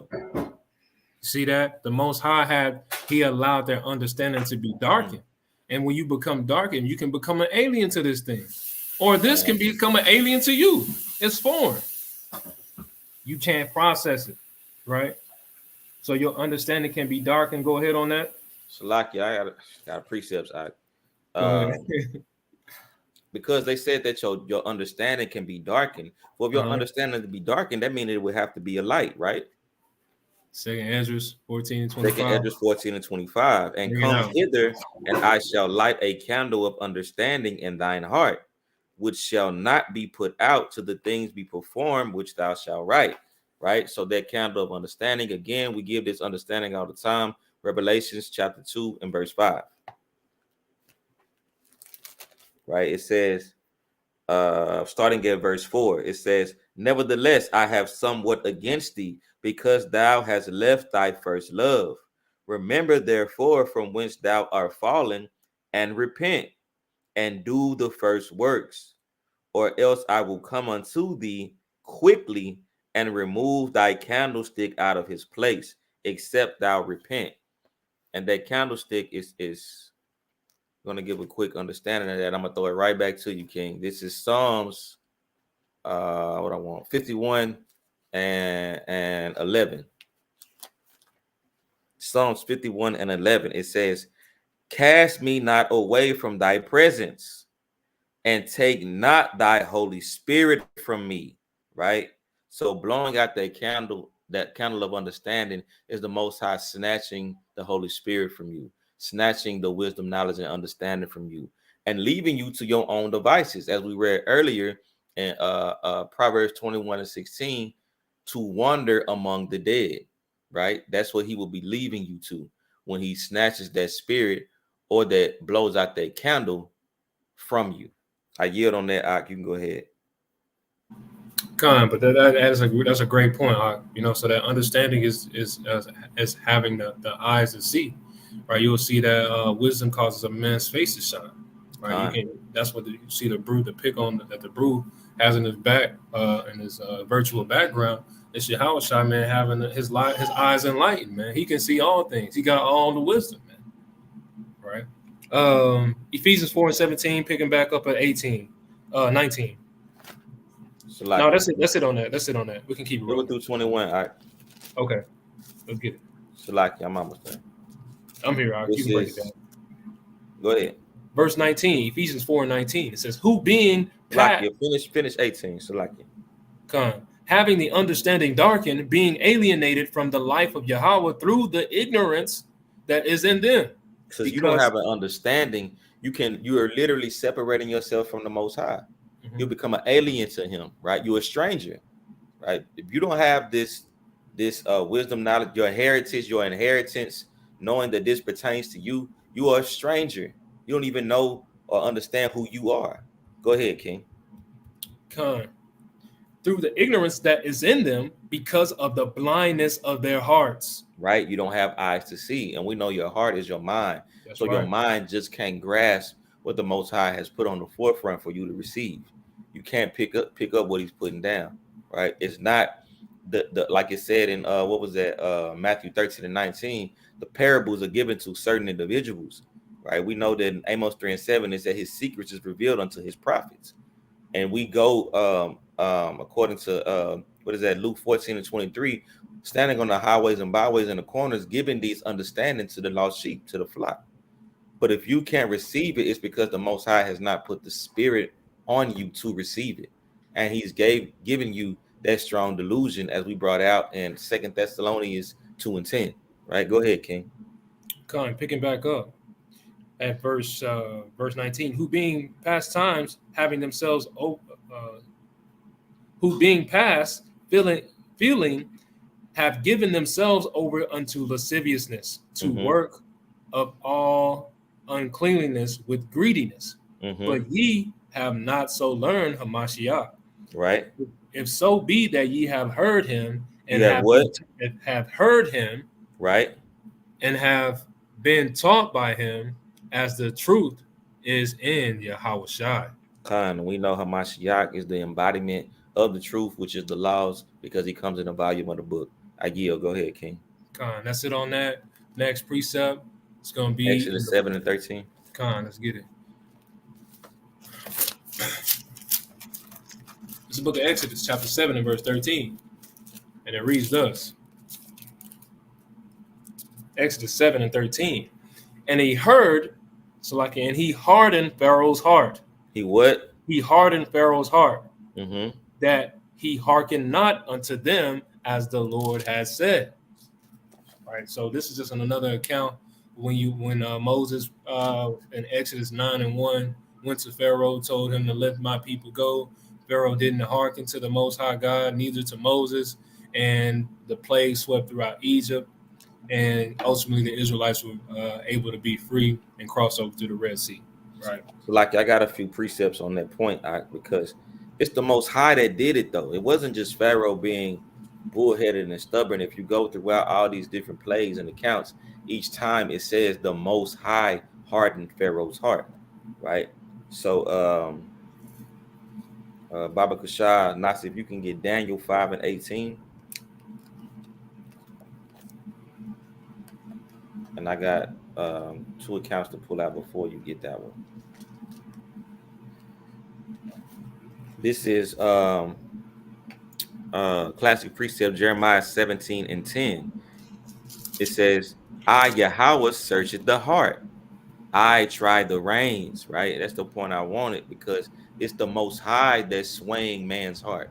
It's the Most High that's putting the spirit on brothers to receive or not receive, to be stubborn or to be merciful and forgiving, right? It's the Most High that's doing that. And we're going to give an account of that. This is 2 Chronicles 36:13. And it reads, and he also rebelled against King Nebuchadnezzar, who had made him swear by Yahweh, but he stiffened his neck and hardened his heart from turning unto Yahweh, Yahweh power of Israel. Right. So the Most High, this is the account of the Most High putting the spirit on Nebuchadnezzar to be stubborn and stiff-necked, right? And turn to our power. Bring that out in Daniel. This is Daniel, the 5th chapter. What verse you want out? I want 18 through 21. Daniel 5 and 18. And it reads thus. O thou king, the Most High, Yahweh, gave Nebuchadnezzar thy father a kingdom and majesty and glory and honor. He what? And glory and honor.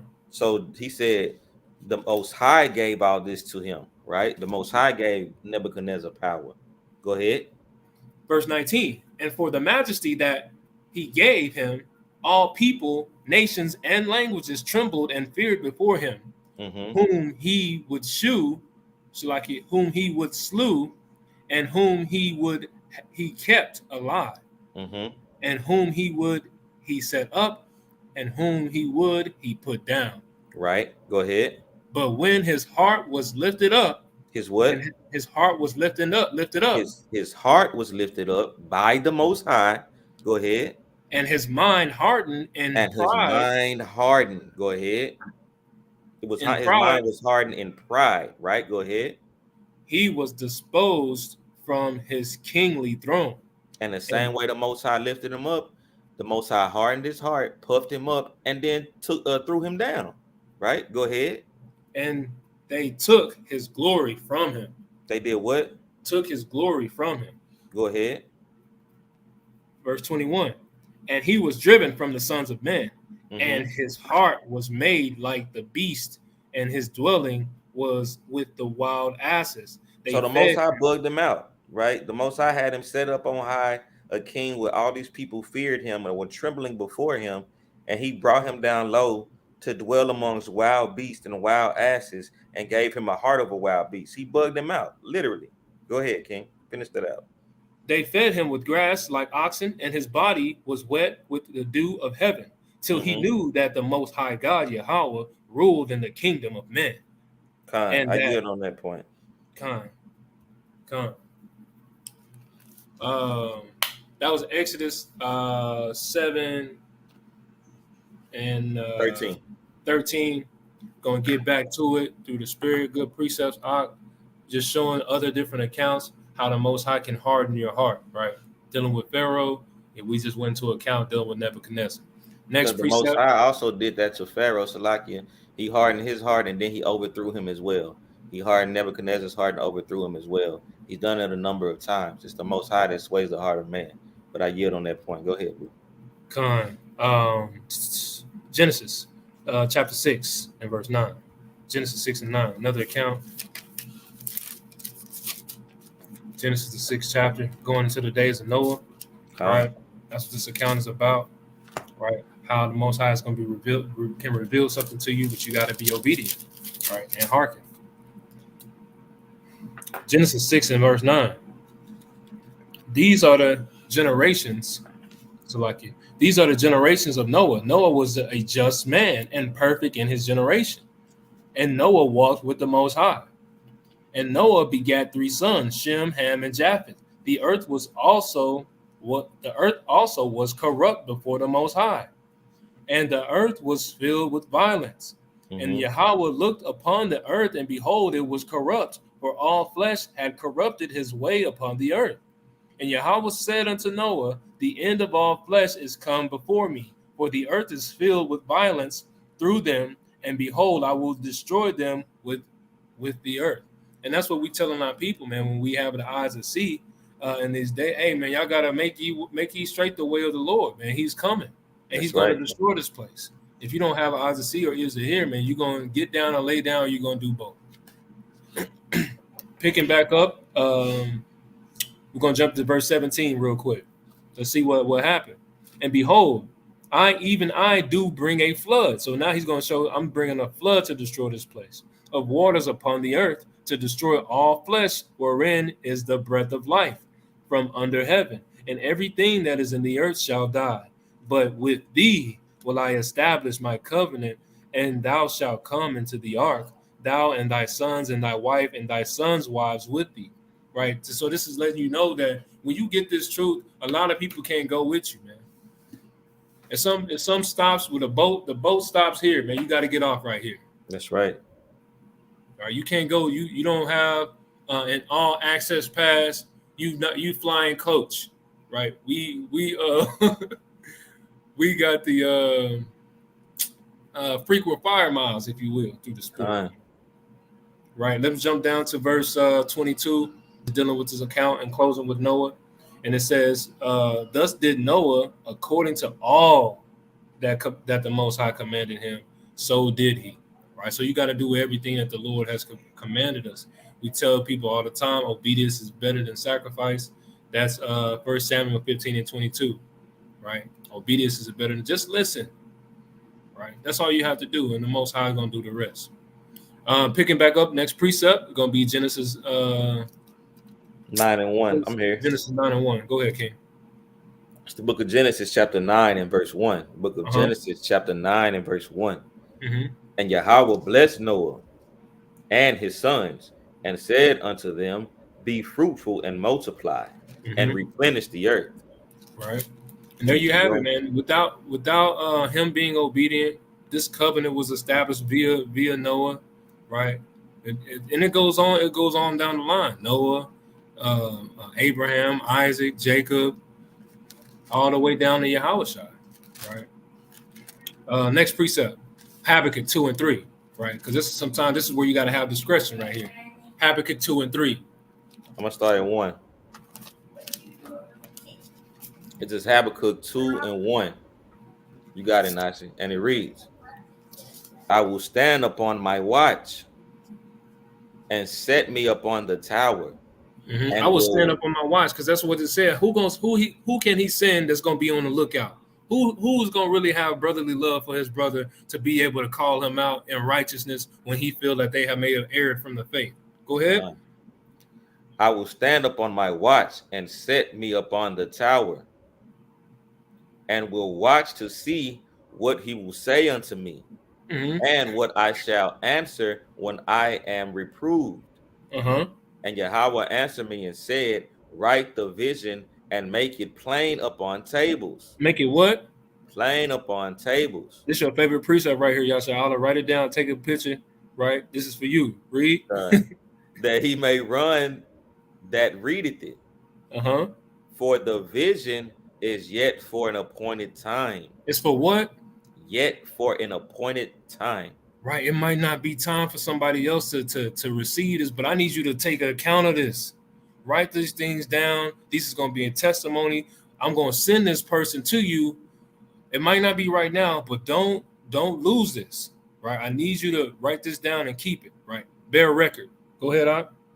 But at the end, Slakia, but at the end it shall speak and not lie. That's that Isaiah 55 and 8 on down. Though it tarry, wait for it. Because it will surely come, it will not tarry. Right. I know it took a long time. And sometimes, man, like you can feel like, even in this walk, man, coming into the truth, you can ask yourself, like, dang, I can't believe it. You can look back in retrospect and look at all the signs that the Most High has revealed to us, and be like, dang, he was writing these things on the table of my heart. But it wasn't the time for you to see those things yet. Right? I yield on that. Next precept, 1 Samuel. We're gonna skip that one. Let me get Genesis, the 37th chapter, right? Dealing with Joseph, right? Good brother Joseph, right, and his brethren, right? His Achium. Right. It's the book of Genesis, chapter 37, starting at verse 3. Now Israel loved Joseph more than all his children, because he was the son of his old age. That was his baby boy, man. Go ahead. And he made him a coat of many colors. And when his brethren saw that their father loved him more than all his brethren, they hated him. Right, this brother, he got all the precepts. Brother doing all the breakdowns. Right? You can have this amongst your Achaia, man. Right? This is Joseph's 11 blood brothers, man. Right? And they said, look at this brother. Right? They already hated him because his father has some shine favor upon him. Right? And people see that upon you when you're walking in this truth. They know that you got favor. They know that the Most High got a spirit on you. Right? Go ahead. And could not speak peaceably unto him. They just it's a worldly saying. If you don't got nothing nice to say, don't say it at all. Them brothers didn't have nothing nice to say when it came to Joseph. Right? Go ahead. Joseph dreamed a dream. And he told it to his brethren, and they hated him yet the more. Right? Because sometimes you might have a dream like Martin Luther, but that dream is for you. You might again, we brought out discretion and discernment. It might not be time for them. You can speak in haste, and you can put yourself in a predicament. Let's see what happens. Keep going. But he had to use wisdom, because I can see him having this dream and wanting to share it with them, his big brothers. He looked up to them. You know what I'm saying? He's kind of ambitious. But at the same time, bro, you know they're not really rocking with you right now. You gotta use a filter with certain things. You know what I'm saying? Right. Picking up at verse 6, and he said unto them, "Hear, I pray you, this dream." Hold on. We're reading through 11 on that one. I'll pick up. You good? We're gonna keep it rolling. 1 second.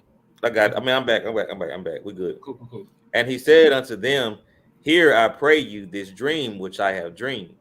For behold, we were binding sheaves in the field, and lo, my sheaf arose and also stood upright.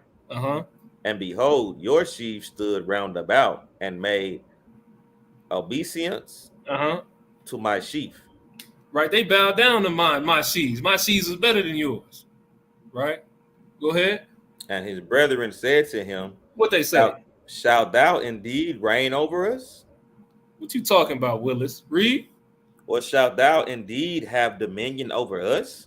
And they hated him yet the more for his dreams and for his words. Right, because he was able to see these things. He was able to process. He was able to see and hear. Go ahead. I'm gonna keep reading. Verse 9. And he dreamed yet another dream, and told it his brethren, and said, Behold, I have dreamed a dream more, and behold, the sun and the moon and the 11 stars made obeisance to me. How many stars? 11 stars. Okay. And he told it to his father and to his brethren. And his father rebuked him and said unto him, What is this dream that thou hast dreamed?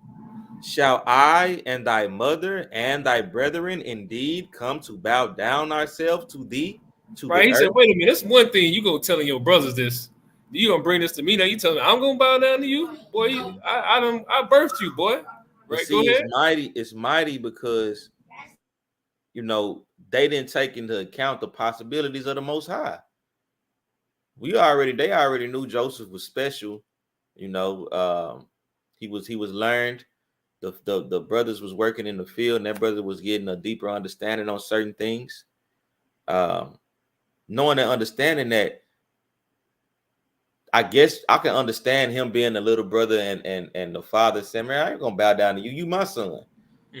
But he's so he has so much substance, right? You know what I'm saying? There is different accounts that you may have to yield to him because he has a deeper understanding than the rest. This is one of them.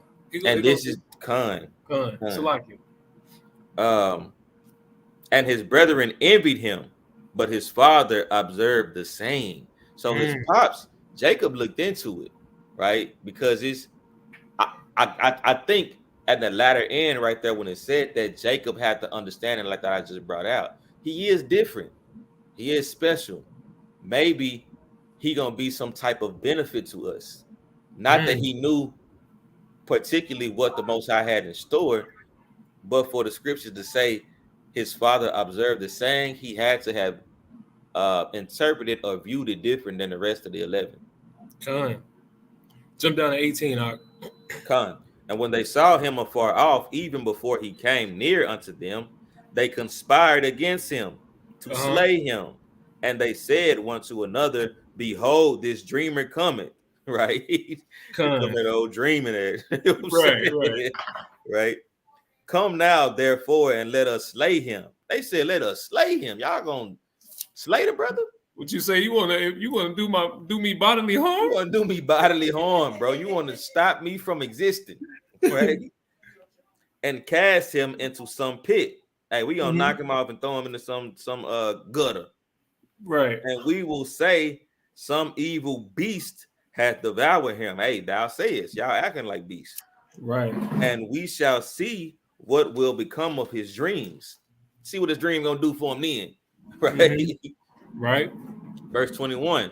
And Reuben, the oldest, heard it, and he delivered him out of their hands and said, bro, he said, let us not kill him. Hey, bro, we ain't gonna kill him, bro. Like, y'all, you're going too far now. Yeah. Verse 22. And Reuben said unto them, shed no blood, but cast it into this pit that is in the wilderness. Lay no hand upon him, that he might rid him out of their hands to deliver him to his father again. Like, bro, y'all had your little fun with him, hide him, bro, but don't kill him, bro. Don't knock him off, bro. Y'all can, make Pops worry a little bit, but then we gonna take him back to daddy, because I ain't trying to hear it, bro. He know I'm out here with y'all. I ain't trying to get him to. I'm already in trouble for it. That's a whole nother. Ruben was already on Jacob's side, right? But also too, like these sons, man, they know the history of their forefathers too as well. And it's saying that they know about how the blood can cry out of the earth too. Brother Reuben, you know what I'm saying? The same happened with Cain and Abel. Now we can do whatever we want to, but the Most High gonna hear about this. We put it right. Go ahead, though. And it came to pass when Joseph was come unto his brethren that they stripped Joseph out of his coat and his coat of many colors that was on him. Give me your fringes, brother. They tried to take the brother fringes off of him, man. Give me this little coat. You colorful, huh? You flamboyant. You in living color. He jumped to 26. Right. And Judah said unto his brethren, what profit is it if we slay our brother and conceal his blood? Come, let us sell him to the Ishmaelites. Like they doing the most, fam. Like, you gonna sell him, bro? Dang. Like, brothers was off, bro. This is supposed to be family, man. Right. Let us sell him to the Ishmaelites, and let not our hand be upon him. Like, we ain't gonna kill him, but we gonna sell him. Yeah, we're gonna send him over there to the Ishmaelites so he can become a Muslim. Right. Go ahead. He is our brother and our flesh, and his brethren were content. Then there passed by Midianites, merchantmen, and they drew and lifted up Joseph out of the pit and sold Joseph to the Ishmaelites. You can get it right there. Pieces of silver. Hey, how much did Judah sell out Yahweh for? I think it was 40 shekels. It was 40. Okay. Double the price. Double the price. Right. That's what I was thinking. Right. But this, so now you see Joseph, because he didn't have discretion, he was kind of overzealous through this. He was in the spirit. He kind of spoke presumptuously, and he ended up being in a predicament. He wrote a check that couldn't cash. Right. So now he's being sold into slavery. Not only was he sold into slavery, he was put into the Potiphar's house. Just giving you a quick rundown. His Potiphar's wife was trying to push up on him. Right, she was trying to get the brother to commit adultery. Oh, hey, man, we finished this chapter, man. You giving up the game, brother. I'm trying to get to the. Go ahead. Go ahead. How many more precepts you got? We can get it. Let's go ahead, get it. I got like 4. I'm gonna run it. But Reuben returned unto the pit, and behold, Joseph was in the pit, and he rent his clothes. And he returned unto his brethren and said, the child is not, and whither shall I go? And they took Joseph. Hey, and that's some Jake stuff too, because Reuben was the oldest, and if something go wrong, boy, I'm coming to you. That's right. You responsible being the oldest. That's just how our people do, right? Okay. And they took Joseph's coat and killed a kid, which is a goat, a baby goat or lamb, of the goats, and dipped the coat in the blood. And they sent the coat of many colors, and they brought it to their father and said, "This have we found. Know now whether it be thy son's coat or no." And he knew it and said, "It is my son's coat. An evil beast hath devoured him." Thou sayest, Joseph is without doubt rent in pieces. And Jacob rent his clothes and put sackcloth upon his loins and mourned for his son many days. And all his sons and all his daughters rose up to comfort him, but he refused to be comforted. And he said, "For I will go down into the grave unto my son mourning." Thus his father wept for more. And the Midianites sold him into Egypt unto Potiphar, an officer of Pharaoh's and captain of the guard. Right. So here you have Joseph. He though the father has still had revealed these dreams to him, these things are going to come to pass, but at the father's time, not on our time. We see that in Isaiah 55. It says his word is not going to return unto him void. Right. It's going to do that which I sent it to do. Reading on, so he goes into slavery. He deals with the Potiphar's wife. She pushes up on him. The brother flees. This was to take some of his garment. He continued to get his garments get took up off of him, right? So let's get to 41. Let's see what happens, man. Con, this is Genesis 41. I'm gonna start at 37. Right, we're dealing with having eyes to see and ears to hear. If you just tapping in, here it is. Go ahead. And the thing was good in the eyes of Pharaoh and in the eyes of all his servants. Where you at? I started at 37. Okay, go ahead. And Pharaoh said unto his servants, "Can we find such a one as this is, a man in whom the spirit of Yahweh is?" Right, because what happened is that after he fled there, he ended up getting thrown into prison. Right, when he was thrown into prison, it was a butler and someone else, a chef, came down there. They had some dreams. They found out he was an interpreter of dreams, and the brother really had an understanding on some dreams. So Pharaoh had a dream he couldn't figure out. Neither did his seers or any of his enchantments or sorcerers was able to find out. And so when they heard that, they was like, "Well, wait a minute." One of them was freed in the prison, so they told the Pharaoh, "Hey, I know about this brother way back in the gap named Joe, and that brother know about some dreams." So he said, "I will go get the brother Joseph." He went to go get the brother Joseph. The Joseph revealed his dream unto Pharaoh. It would please Pharaoh. He said, "Man, this brother really, the Most High is really dealing with him." So Pharaoh blessed this game. Right? Keep going. Salakia. What you hunting for? Yeah. I'm gonna give me 2 Samuel 7:23. God. It says in verse 38, it says, "And Pharaoh said unto his servants, Can we find such a one as this is, a man in whom the spirit of the Most High is?" Go ahead, read that. All right.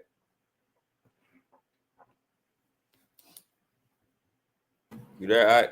2 Samuel 7:23. Con. Oh, Con, that's a good precept. 2 Samuel 7:23. "And what one nation in the earth is like thy people?" You see that? What one like nation Israel is like us? He in there with them Egyptians, and they like, "Man, can you find somebody like this?"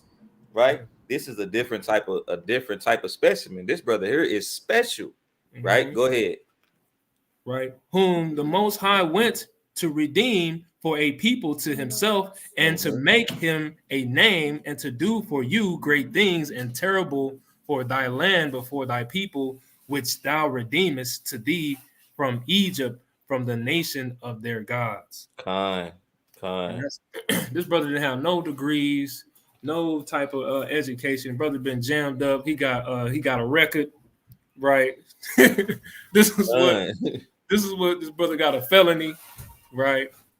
They had no family. Brothers turned their back on him. Right. Brothers it was just him sending them no kites. The Most High. Right. Go ahead. Back in Genesis 41. Let's see what happens, because this dream is about to come to fruition. Verse 39. "And Pharaoh said unto Joseph, For as much as Yahweh had shewed thee all this, there is none so discreet and wise as thou art. Mm. Where you want me to stop, bro? I want to get to the 42 where he see his brothers for the first time. He wept, right? We can yield right there. Ultimately, man, his brothers, man, they had to come back and eat their words. Hey, man, it's a good read. Dive into it. Yeah. Next precept, all right? Next precept. Gonna be Acts, the 9th chapter. Acts 9:1. Right, two more precepts. This is an account dealing with Saul becoming Paul. Right, he was met on the road. Right, when you're on the road, man, you got to see where you're going. Right, the book of Acts, chapter 9 and verse 1. Mm-hmm. And Saul, yet breathing out threatenings and slaughter against the disciples of the Lord, went unto the high priest and desired of him letters to Damascus, to the synagogues, that if he found any of this way, whether they were men or women, he might bring them bound unto Jerusalem. Right. So Saul had a decree, man, that was given to him, to ride on any Israelite he found on the way to the road to the synagogue on the road to Damascus. Go ahead, Art. And as he journeyed, he came near Damascus, and suddenly there shined round about him a light from heaven. A what? A light from heaven. Right. Here's a revelation being brought to him. Right. But you got to see it for what it is. Another brother could see that light like, man, I don't know what's going on. Well, let me just keep moving. Right. But it was a light that was revealed to him. Go ahead, Art. And he fell to the earth and heard a voice saying unto him, Saul, Saul, why persecutest thou me? Right. And he said, who art thou, Lord? Man, and the Lord said, right, so like you go ahead. And the Lord said, I am Yahushai, whom thou persecutest. Mm-hmm. It is hard for thee to kick against the pricks. And he, trembling and astonished, said, Lord, what would thou have me to do? Mm-hmm. And the Lord said unto him, arise and go into the city, and it shall be told thee what thou must do. Mm-hmm. And the man which journeyed with him stood speechless, hearing a voice, but seeing no man. Right, because that's a lot. They had ears to hear, but not eyes to see. There you go. Good. And Saul arose from the earth. When his eyes were open, he saw no man. Right. But they led him by the hand and brought him into Damascus. You see that? That's spiritual. The Most High gonna put some brothers around you, right? When you don't have eyes to see, and he gonna allow them brothers to get you to where you need to go. That's right. Through the spirit, man. Go ahead, Art. And he was 3 days without sight, and neither did eat nor drink. Right, the brother couldn't see, man. He's like, well, you can't see, man. Don't nothing else matter, bro. I can't eat. Oh, man, bro, I ain't got an appetite. Nah, brother, I'm not thirsty. Right, blind. That's what I am. And there was a certain disciple at Damascus named Ananias. Right. And to him said the Lord in a vision, Ananias, and he said, behold, I am here. Yahweh. Right, peep this, Salakia, peep this. Now you got the account with Saul. He's blind for 3 days. And then now the Lord has come to Ananias in a vision, right, and has given him a commission. Right, go ahead. And the Lord said unto him, arise and go into the street, which is called Straight, and inquire in the house of Judas for one called Saul. Right, sometimes these visions going to allow you, if you have eyes to see, man, the Most High going to allow you to get out here in these streets, man. Right, go ahead. Called Saul of Tarsus, for behold, he prayeth. And he had seen in a vision a man named Ananias coming in and putting his hand on him that he might receive his sight. Keep going. Jump down to 17.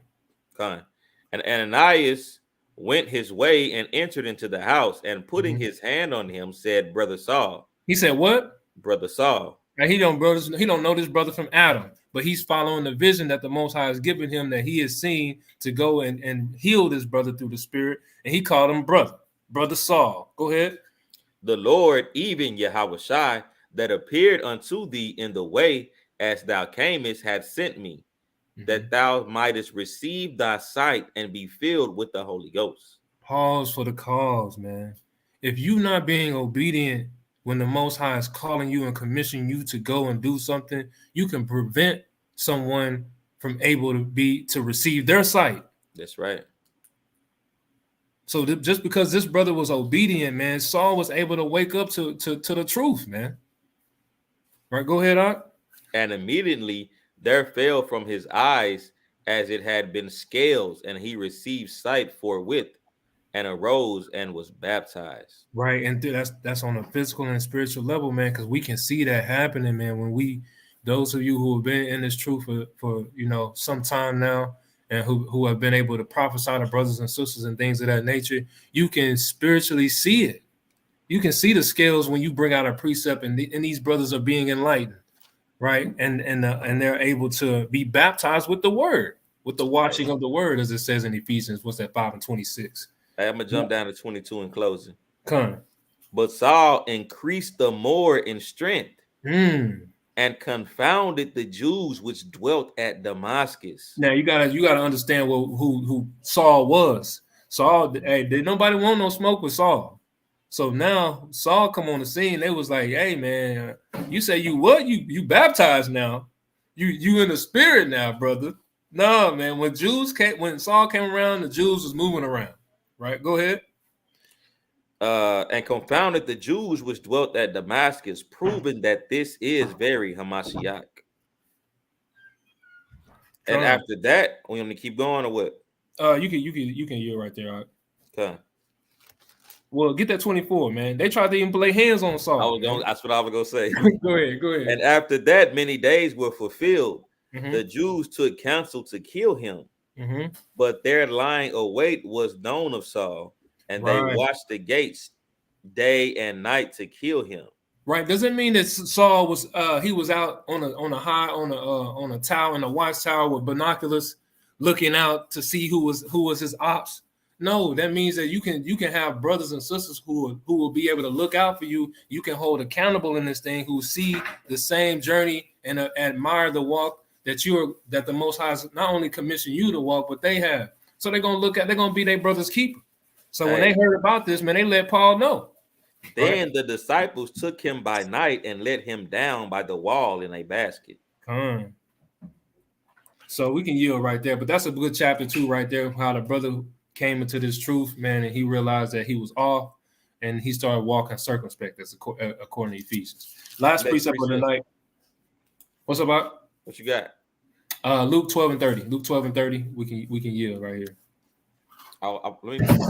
What is this?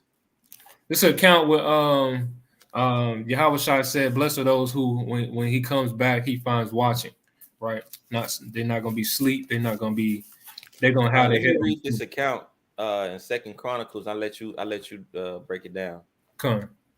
And then we can close with that. Is it 1 Chronicles? I think it's 2 Chronicles 16.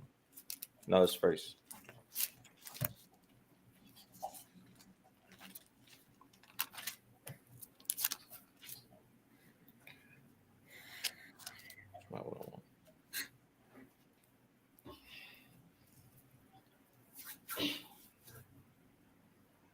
Salaki Samuel. That's what I want. You got it though, bro. This is 1 Samuel 16. I'm gonna start at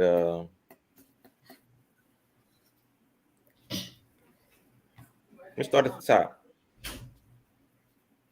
I'm gonna read through 12 real quick. It says, "And Yahweh said unto Samuel, How long wilt thou mourn for Saul, seeing I have rejected him from reigning over Israel? Fill thine horn with oil and go. I will send thee to Jesse the Bethlehemite, for I have provided me a king among his sons."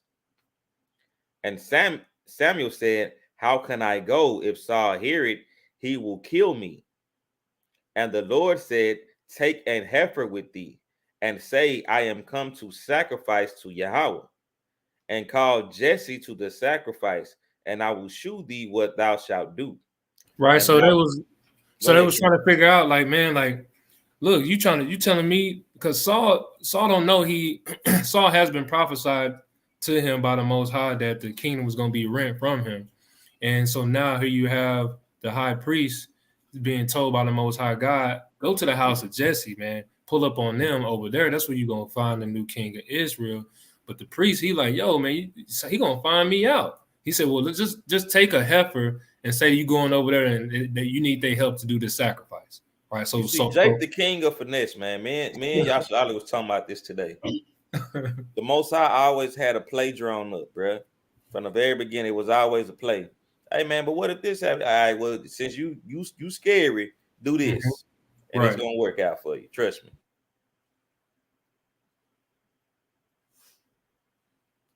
Picking up at verse 3. And call Jesse to the sacrifice, and I will shew thee what thou shalt do, and thou shalt anoint unto me him whom I name unto thee.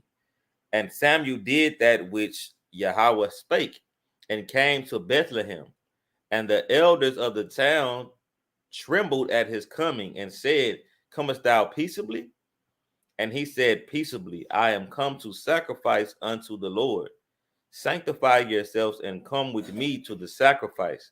And he sanctified Jesse and his sons and called them to the sacrifice. That was confounded while the high priest was pulling up in the hood, man. Go ahead, God. And it says, and it came to pass when they were come that he looked on Eliab and said, surely Yahweh's anointed is before him. But Yahweh said unto Samuel, look not on his countenance, right, or on the height of his stature, right, because I have refused him. And that's a lot of times, man. You look at some of these predominant, we even dealing with religion and different ideologies and understanding schools of thought. A lot of people look on the tangible things of what someone might have, but the Most High has refused him. They don't care how much money you got. He don't care what kind of what car you drive, etc., etc., right? Or how long your phylacteries are, how big your head wrap or your fringes are, right? The Most High don't give a damn about your worldly status. That's right. Because I have refused him. For Yahweh seeth not as man seeth. Come on. For man looketh on the outward appearance, but Yahweh looketh on the heart.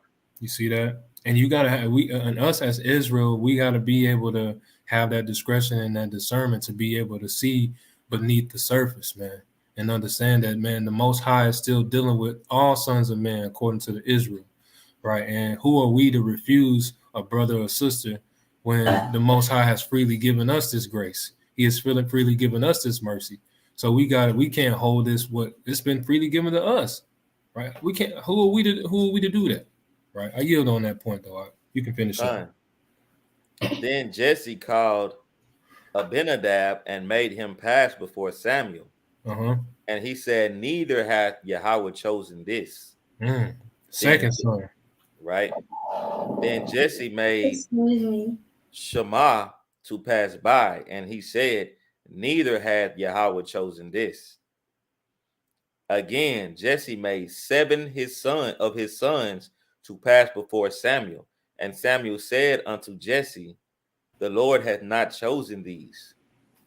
And Samuel said unto Jesse, are here all thy children? And he said, there remaineth yet the youngest, and behold, he keepeth the sheep.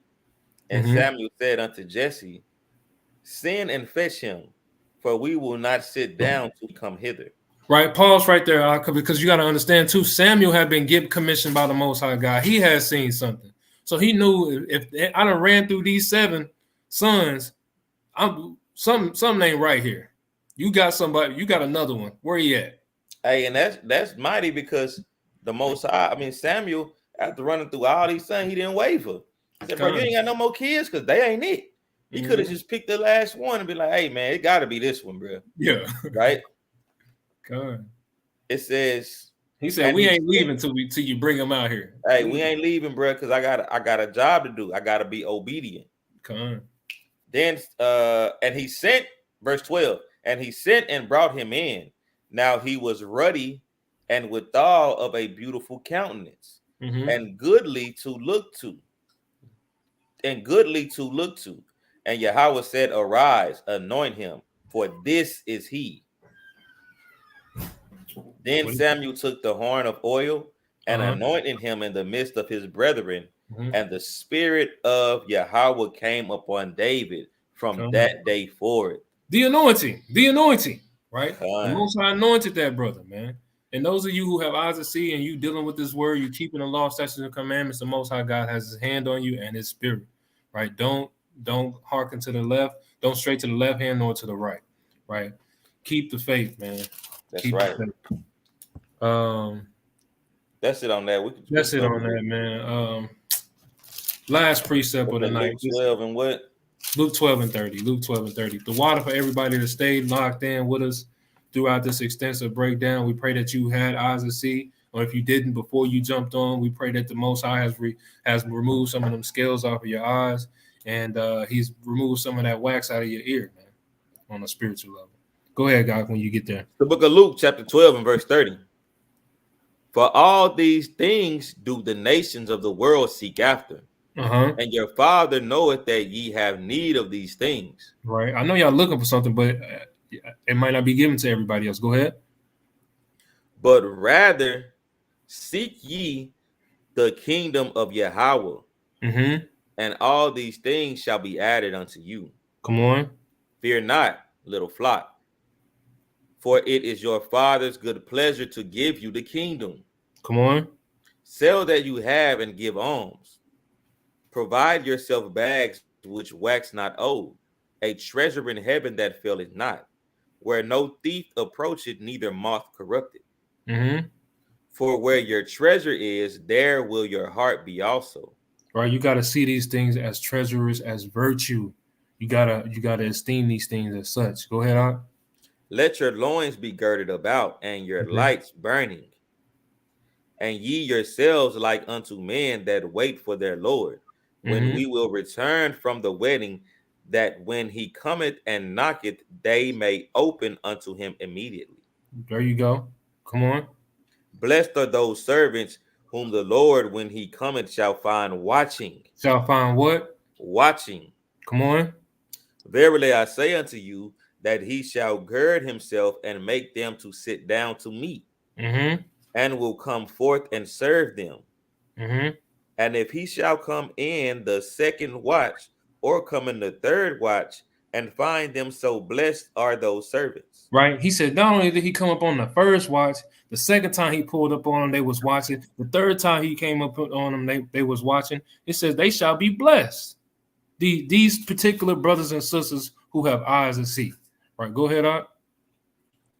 And this know, that if the good man of the house had known what hour the thief would come, he would have watched and not have suffered his house to be broken through. But be ye therefore ready also, for the Son of Man cometh at an hour when you think it not. Right, and that's what we're gonna yield with that. Oh, go ahead. I got precepts, but yeah, I'm gonna get them, bro. This is the last precept. I got a few.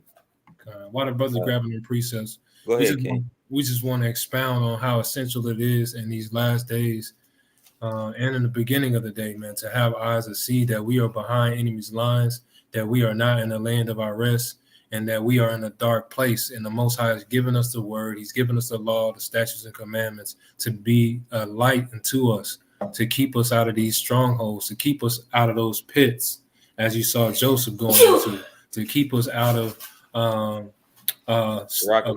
going over stumbling blocks, right? This is what is essential in these last days. And he says, blessed are those that he finds watching. And you got to ask yourself, are you going to be watching when the Most High comes back, or are you going to be participating in all manner of folly and wickedness, right? I yield on that. You can get those precepts out. Start at 39. Read this again in Luke. And this know, that if the good man of the house had known what hour the thief would come, right? If you knew what hour somebody was going to break in your house and try to steal your TV, you'll be waiting for them with a shotgun, man, right at the door, right? Ready to blow them right back out the door that they came in, or the window that they came in, right? This is Revelation 16:15. Behold, I come as a thief. Blessed is he that watcheth and keepeth his garment, lest he walk naked, and they see his shame. So this garment that is referring to is spiritual, right? This is Isaiah 52:1. It says, awake, awake, put on thy strength, O Zion, put on thy beautiful garments, O Jerusalem, the holy city. For henceforth there shall no more come into the uncircumcised or the unclean. So the garment that it's referring to, right, is going to be found in Isaiah 61:10. It says, I will greatly rejoice in the Lord, my soul shall be joyful in my power, for he hath clothed me with the garments of salvation. He hath covered me with the robe of righteousness. So that garment is the law, statutes, and the commandment, and keeping it unless ye walk naked or in your shame or in your sin, and you be found unclean or filthy, or you stain your garment, right? With that, it said, oh, you stain your garment. This is Ecclesiastes 9:8. It says, let thy garment be always white, right? Don't be freaking off. Don't be out meddling with all different type of folly and stain your garment. Now you have to explain to the Most High why you have a stain on your garment when he's bidding you to the marriage, right? Keep it clean, man. Stay walking circumspect, stay upright and walking in your righteousness, right? It says, let thy garments be always white, and let thy head lack no ointment. I yield with that, man. Great precept, Bob. But wrapping up the class, man, we pray that you brothers and sisters, right, that again, that you have eyes to see these things, man, that this is all love. The Most High God loves us, man. He's requiring us to walk circumspect, to be a light to the Gentiles, being a light to our brothers and sisters. But if you don't see the light, how can you lead somebody else to it, right? If you don't hear that call, how can you help someone answer theirs, right? You know, but you know, we want to first and foremost give all praise and glory to the Most High God, Yahweh, for even dealing with us to give us this breakdown and bring to you through the Spirit. It's Brother Nasi. Brother Shamarai. We the saints upholding commandments. It's our hope and desire, man, that all Israel shall be saved. With that, man, we're going to bid y'all a mighty shalom. Shalom. Shalom.